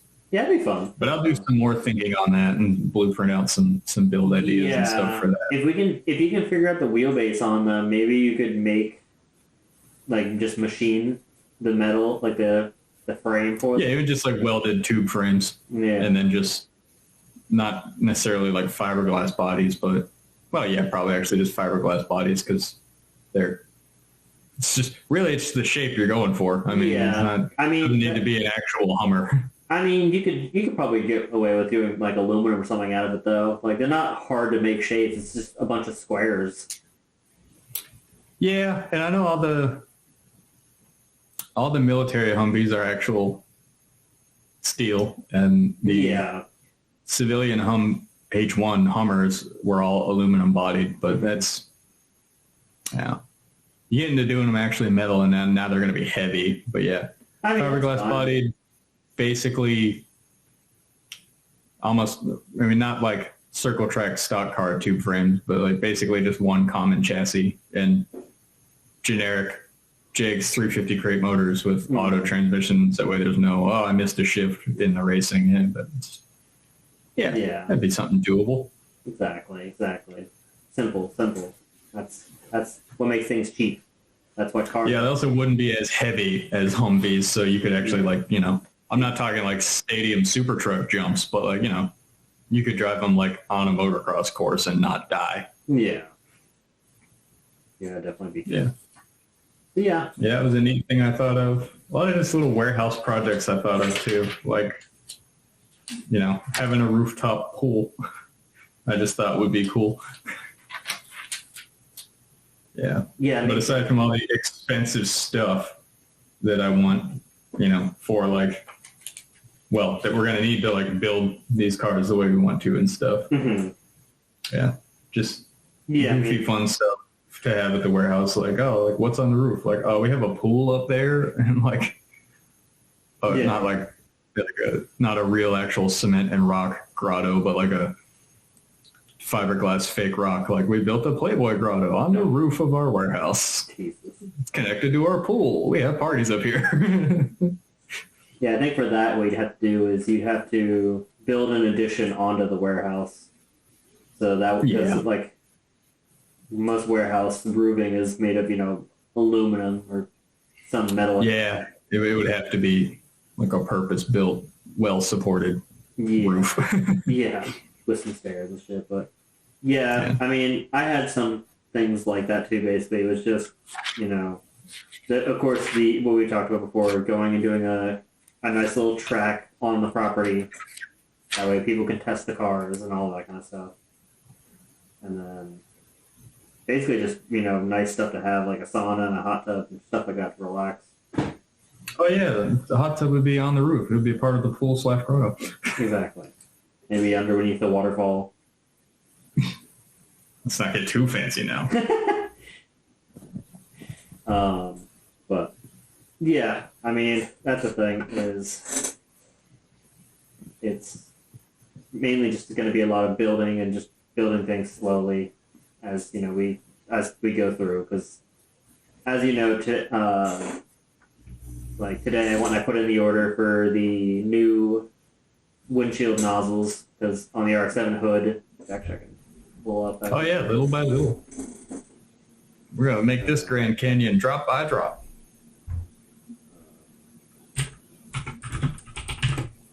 Because the FD, well, that's not what I really wanted. I wanted an actual OEM hood, but whatever. I guess that works. So there and there, because this is essentially my hood. Yeah. Yeah, you can see there's two little knobs there that look like they're for the windshield washer, but so your stock ones don't actually fit through there, or I don't want to go and fuck with it because it's almost. Yeah, I want to drill holes in an expensive hood. Well, no, on my new one, the holes are there. They're just plugs, but I don't want to remove the ones from my OEM hood, because obviously I'm gonna put my OEM hood back on. So I ordered some. Yeah, also that like 20-something-year-old plastic, they'll just break if you try to remove them. So yeah. So I ordered those, so those should come in hopefully a few weeks. That way I can have my windshield washer again. Yeah. Pop them in there, hook that rubber line on there, and you got working washers again. Exactly. So that, and then the other thing I ordered was floor mats, because the floor mats I have are basically just generic floor mats. The rear, like the backseat floor mats, are actual RX-7 ones, but my fronts aren't. So I ordered those, and then I think that was it for right now, because I spent some money, a good amount of money on getting oil for that way I can change oil, the spark plug. What kind of oil do you go with? I don't remember what it was. I had to fucking go out to my car and look, but I imagine it's something Japanese. Yeah. So oil, spark plugs, and then an oil filter. That way I can do all of that tomorrow, because essentially, because the spark plugs are put right into the engine, they get really dirty. So whenever you do an oil change, you want to change that with it. So yeah, and they're cheap. They're just copper plugs, aren't they? Yeah. Copper plugs are like $2 a plug. Yeah. I think you got 6 of them, don't you? No, I just have 4. Okay, yeah. So I ain't too bad. I want to say there's 2 per cylinder, but it's not. There's leading and trailing per rotor. So yeah, you go 4. Yeah. So yeah, I'm gonna do that tomorrow whenever I get up. Hell yeah! And then I'm gonna try and take everything in, have the rust all looked at. So everything's a process. But I mean, this is the only car I can have in America. But ain't that the truth? Yeah. Everything's a process. So, but I'm not trying, because that's what it looks like right now. It's just it's not carbon fiber. It's matte black, and then the inlays, the rain trays, are carbon fiber. But the carbon fiber on the rain trays is all worn out, so I want to have them repainted, and then the black is all fucking chipped because it was sitting in a warehouse, so I want to have that all touched up. But excellent project. Gonna be a really good looking car. Oh yeah. It's already a really good looking car. Indeed. So I was looking at my dead in the driveway Camaro yesterday when I got home in the snow, and I was like, man, it's still a really good looking car, even covered in snow and not running. And that's the best feeling, is when you know you've made a really good purchase.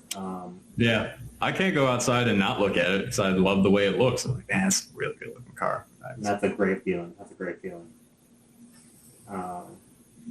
I know that my car has definitely started a lot of conversations, because even at work, my department head, I've told you about it before, he really likes my car, and he actually is thinking about getting a JDM car. He is talking about getting an R32, just regular GTST or GTT. So I talked with him for about an hour about basically just clearing up his doubts and his worries about owning a car in Okinawa, because, oh man, it's going to get rusty. It's like, it will if you don't take care of it, but we live in everything will if you don't take care of it. Yeah. We live in 2023, man. We can deal with the rust. So I want to clear that all doubt up for him. So hopefully he'll look into something that way. Because right now the only car that is fun besides mine is the 350Z. But one, it's an automatic, and two, it's a 350Z. It's not a very fast car. It's just a sports car, the baseline. So yeah. And then today when I went to go to my mail, I ran into a chief that he was working the post office, and he ran out to be like, and he got to talking with me for about half an hour. Apparently his dad owned one. His dad sold it, so now he wants one. Yep. So he's like, how much did you pay? Like, where do you go to, get, acquire one? So I told him all that. Told him about basically the only guy that can actually work on them on island, which is Gaijin Tuning. Good dude, but really overworked and overstressed because he's the only guy. Yeah, he's the only guy. Right now I think he has 4 engines he has to rebuild. He just got back from some kind of surgery or some stuff like that, and then his power blew in his shop, and he's like, "Yeah, really fucking great, man. I love being here." And it's like, yeah. I love this shop. This location's awesome. Yeah. Sorry, man. That's shitty. But yeah, good dude. We'll talk. I mean, if you have an RX-7, he loves talking about it because he has one. His is tuned up way too much for my taste. It's 700, 600 horsepower. Too much for Okinawa. Okinawa drives are great. Power's an addiction, man. Once you get a taste of it, you want more and more and more. Yeah, I mean, I don't know. After owning my Viper, I'm good on power. I just want daily. That's true. That's a humbling experience owning a Viper. Yeah. So but yeah, I mean it's fine. Just trying to keep it daily friendly and try to get more people into buying cars because this island can never have enough cars, especially because today was a really nice day. It was not a cloud in the sky. It was hot, probably in the 70s or 80s. And God, I'm so jealous. I think it's still fucking snowing outside. Yeah, we don't get snow here. But I know. I can't wait to never deal with snow again in my life. It's nice. But yeah, it was wild seeing as many JDM cars as I did because I saw at least 3 or 4 of everything besides an NSX. I didn't see any NSX today, but Mark IV Supra, R34s. I saw Millennium Jade R34 on base. Ooh. I was like, wow, that guy paid. Yeah, he paid a lot of money. None of the video games that offer that color on the R34 really do it justice. It doesn't look good enough in any of the video games. So it's definitely an understated color. But yeah, I saw that. Saw a couple of FDs. It was a wonderful day seeing as many cars as I did. And you could tell everyone was happy because everyone smiled when we all looked at each other because everyone was like, "You made a good purchase." Hell yeah, good day, good weather, good cars. Exactly. The best. So yeah, definitely a nice day, and yeah, just glad to keep it going. Definitely happier now with the car because it's something I can do. I can drive it now that I've had my surgery and my arm's getting better. So all around, not too bad. So be happier once back in the States, able to own more than one car because right now I can only own the RX-7. But right. Yeah, just counting down the days at this point until I can get out of the military and do something that we can really get started on this long and slow process. Yeah. So, but just putting money aside that way, buy the land as soon as I get out. So that way we can get started. Hell yeah, bud. That's basically all I had. I mean, the only thing that's really other thing that's happened is I've been reading this book, which I don't think you can really read it because it's fucking... But it's American Psycho, and I forgot how many sex scenes were in that. A lot. So I'm reading it at work, and I'm like, oh, man, he's talking about, all kinds of things. None of this is safe for work. I shouldn't read this book here. I read it anyways. I don't even care. So, but... Yeah, I'm already a quarter of the way through that book, and I forgot how vivid they get in the descriptions of sex, of murder, of everything. And it's absolutely wonderful. It's an absolutely wonderful book. Absolutely wonderful book because you just imagine Christian Bale saying everything, and it's wild. And I have to return some videotapes. Yeah, like he talks about that so many times. It's absolutely wonderful. And they even talk about his morning routine and all that. Like, it's absolutely stupendous. There is an idea of a Patrick Bateman, but I simply do not exist. Like, it's wild. Definitely recommend checking it out for people that, like the movie and want a little more, because they definitely cut out a lot of stuff. But, yeah. Other than that, I don't think there's anything really. I mean, the only thing is... Probably tomorrow I'm going to try and go to start my sleeve on my right arm. And I wanted to start with Berserk because Berserk is fantastic and basically what started me on the whole Dark Souls trend. So I want to start... Yeah, original Berserk. Yeah. Yeah, so I'm thinking about starting with this scene from the 1997 original of the hand with the behelit, or behelit, however you want to say it. Right on the forearm, and then working with the Dark Souls. But I gotta go tomorrow to try and start booking that. So,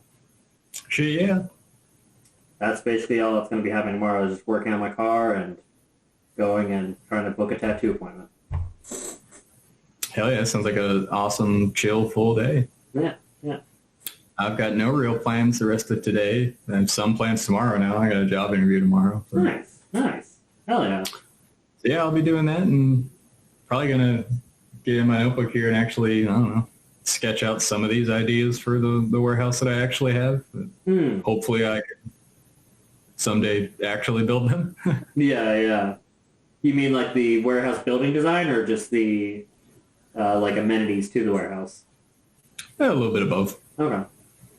Yeah, because I know I had built the warehouse a little bit with that one website, but obviously, it can be redesigned just because, but it was just a rough sketch of what I had imagined what it possibly could look like, just because obviously I want each of us to have our own room and then have a guest room and then have our own area where I can go and edit videos, hopefully better than I am now, because I'll have more time.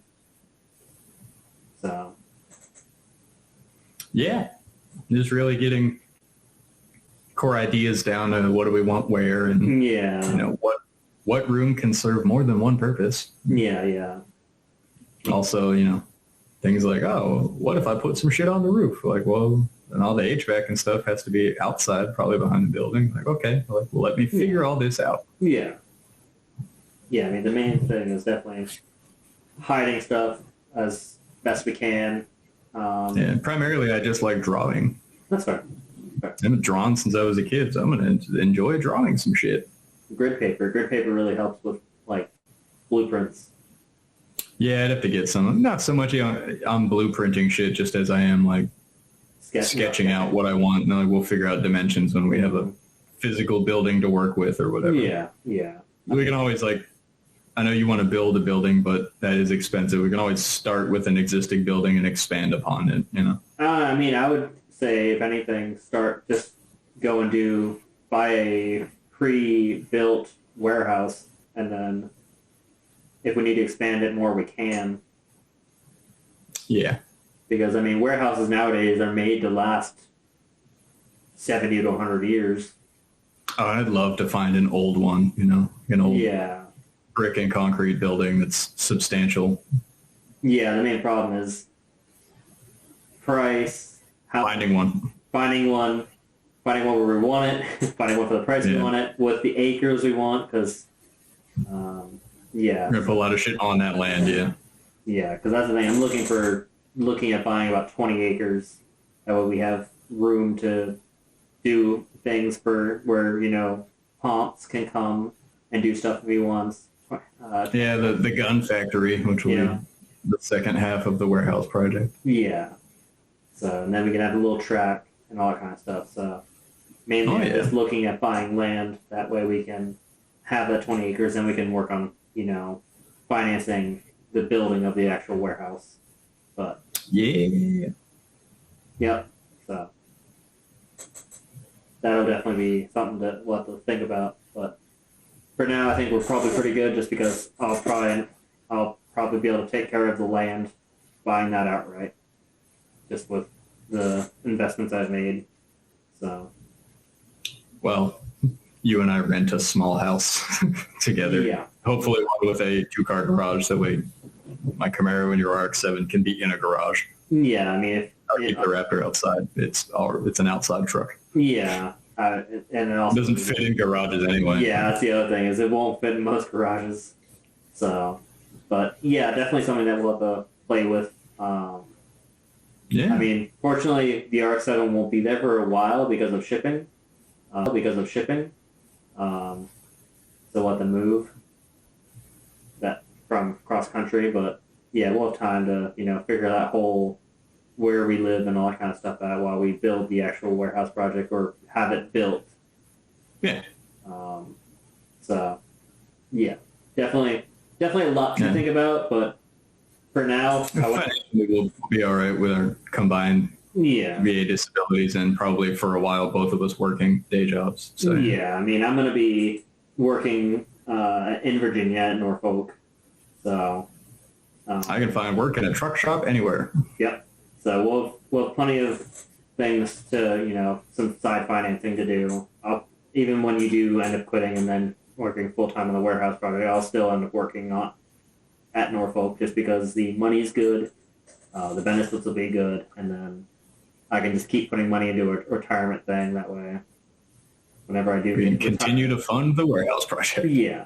That way, when I do retire, then we'll just have nonstop money to do whatever. So hopefully it catches on. We get some internet notoriety, and we get some YouTube monies and some Twitch monies and sponsorships and all that. Sponsorships would be so clutch. Come on, Pennzoil. Come on, Mountain Dew. I love you guys. I consume both of your products at an alarming rate, actually. Probably not healthy, but yeah. I don't consume oil, but all of my vehicles do. But yeah, that's the thing. Like, as I'm already working on the next qualification at work, which is entirely optional because I've completed all the required qualifications now at my job. So everything I do now is literally just going to help me make more money when I work at Norfolk. I have 13 pages of completed, large truck-related training and equipment-related training that is attached to my resume. So most people don't even read or look through, because they're like, "Oh, do you have any kind of training?" I was like, "Yeah, actually, if you go back to the resume, there's 13 attached pages of different trainings I've completed." Hell yeah, that's the best when you apply for a job and it's like, "Yeah, please attach your resume." All right, now where have you worked? It's like, read the fucking resume. Look at my resume. Yeah.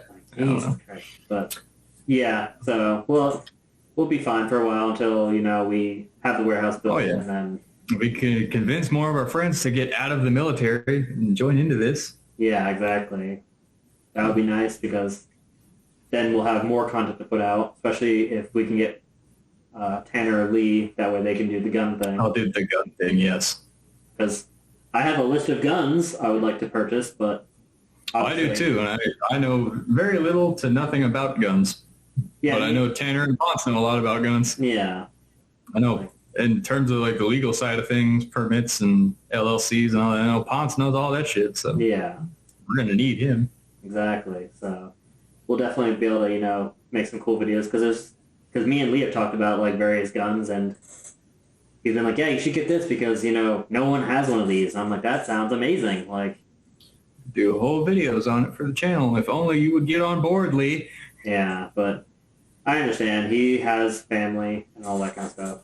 Like, I mean, not really. He's not married, not engaged. He's got a girlfriend, but like he's already in the area, but he's coming back here to Washington. Yeah. Yeah. He needs to not do that. I don't know. I think he's just scared. Like we talked about, I'm pretty sure he's just more scared of the unknown, which is fair. But yeah, I was too. I'm doing pretty okay for having no real. I mean, I had a loose idea of a plan of what I wanted to do, and here I am doing it. Yeah, pretty much fine. Yeah. Yeah, like you're much happier now than you were, and I know Lee. Much happier. I know Lee probably won't be happy because he won't have all of us there to bother him every day. So have STG1 Mockler. So yeah, that'll make him want to get out. So yeah, him going back to would be what, if anything, would just help our cause, and him wanting to get out and come with us. Like get out and work, do what I'm gonna do, make a lot more money. But, yeah, dude, do it the same place. Yeah, crash at our warehouse. There's lodging for 5. So yeah, I don't know. We'll see. Hopefully he'll figure out what he wants to do, because the military is a place to work if you don't know what you want to do. Or if you can't do anything else. Yeah. Because if there's one thing, the military is a steady paycheck, and unless you really mess up, they can't fire you. You can't get fired, yeah. Like, you can get demoted, but like you pretty hard to get fired. Yeah. You gotta like do drugs, sexually assault someone, or like commit high crimes to like get fired from the military. Or just not shower. Or just not shower, which yeah. It takes even doing that though takes a while to get to that point where they fire you for that. Yeah, you have to like put work into getting fired from the military. Like you gotta try. Yeah. You basically have to like beg. It's ridiculous. But yeah, so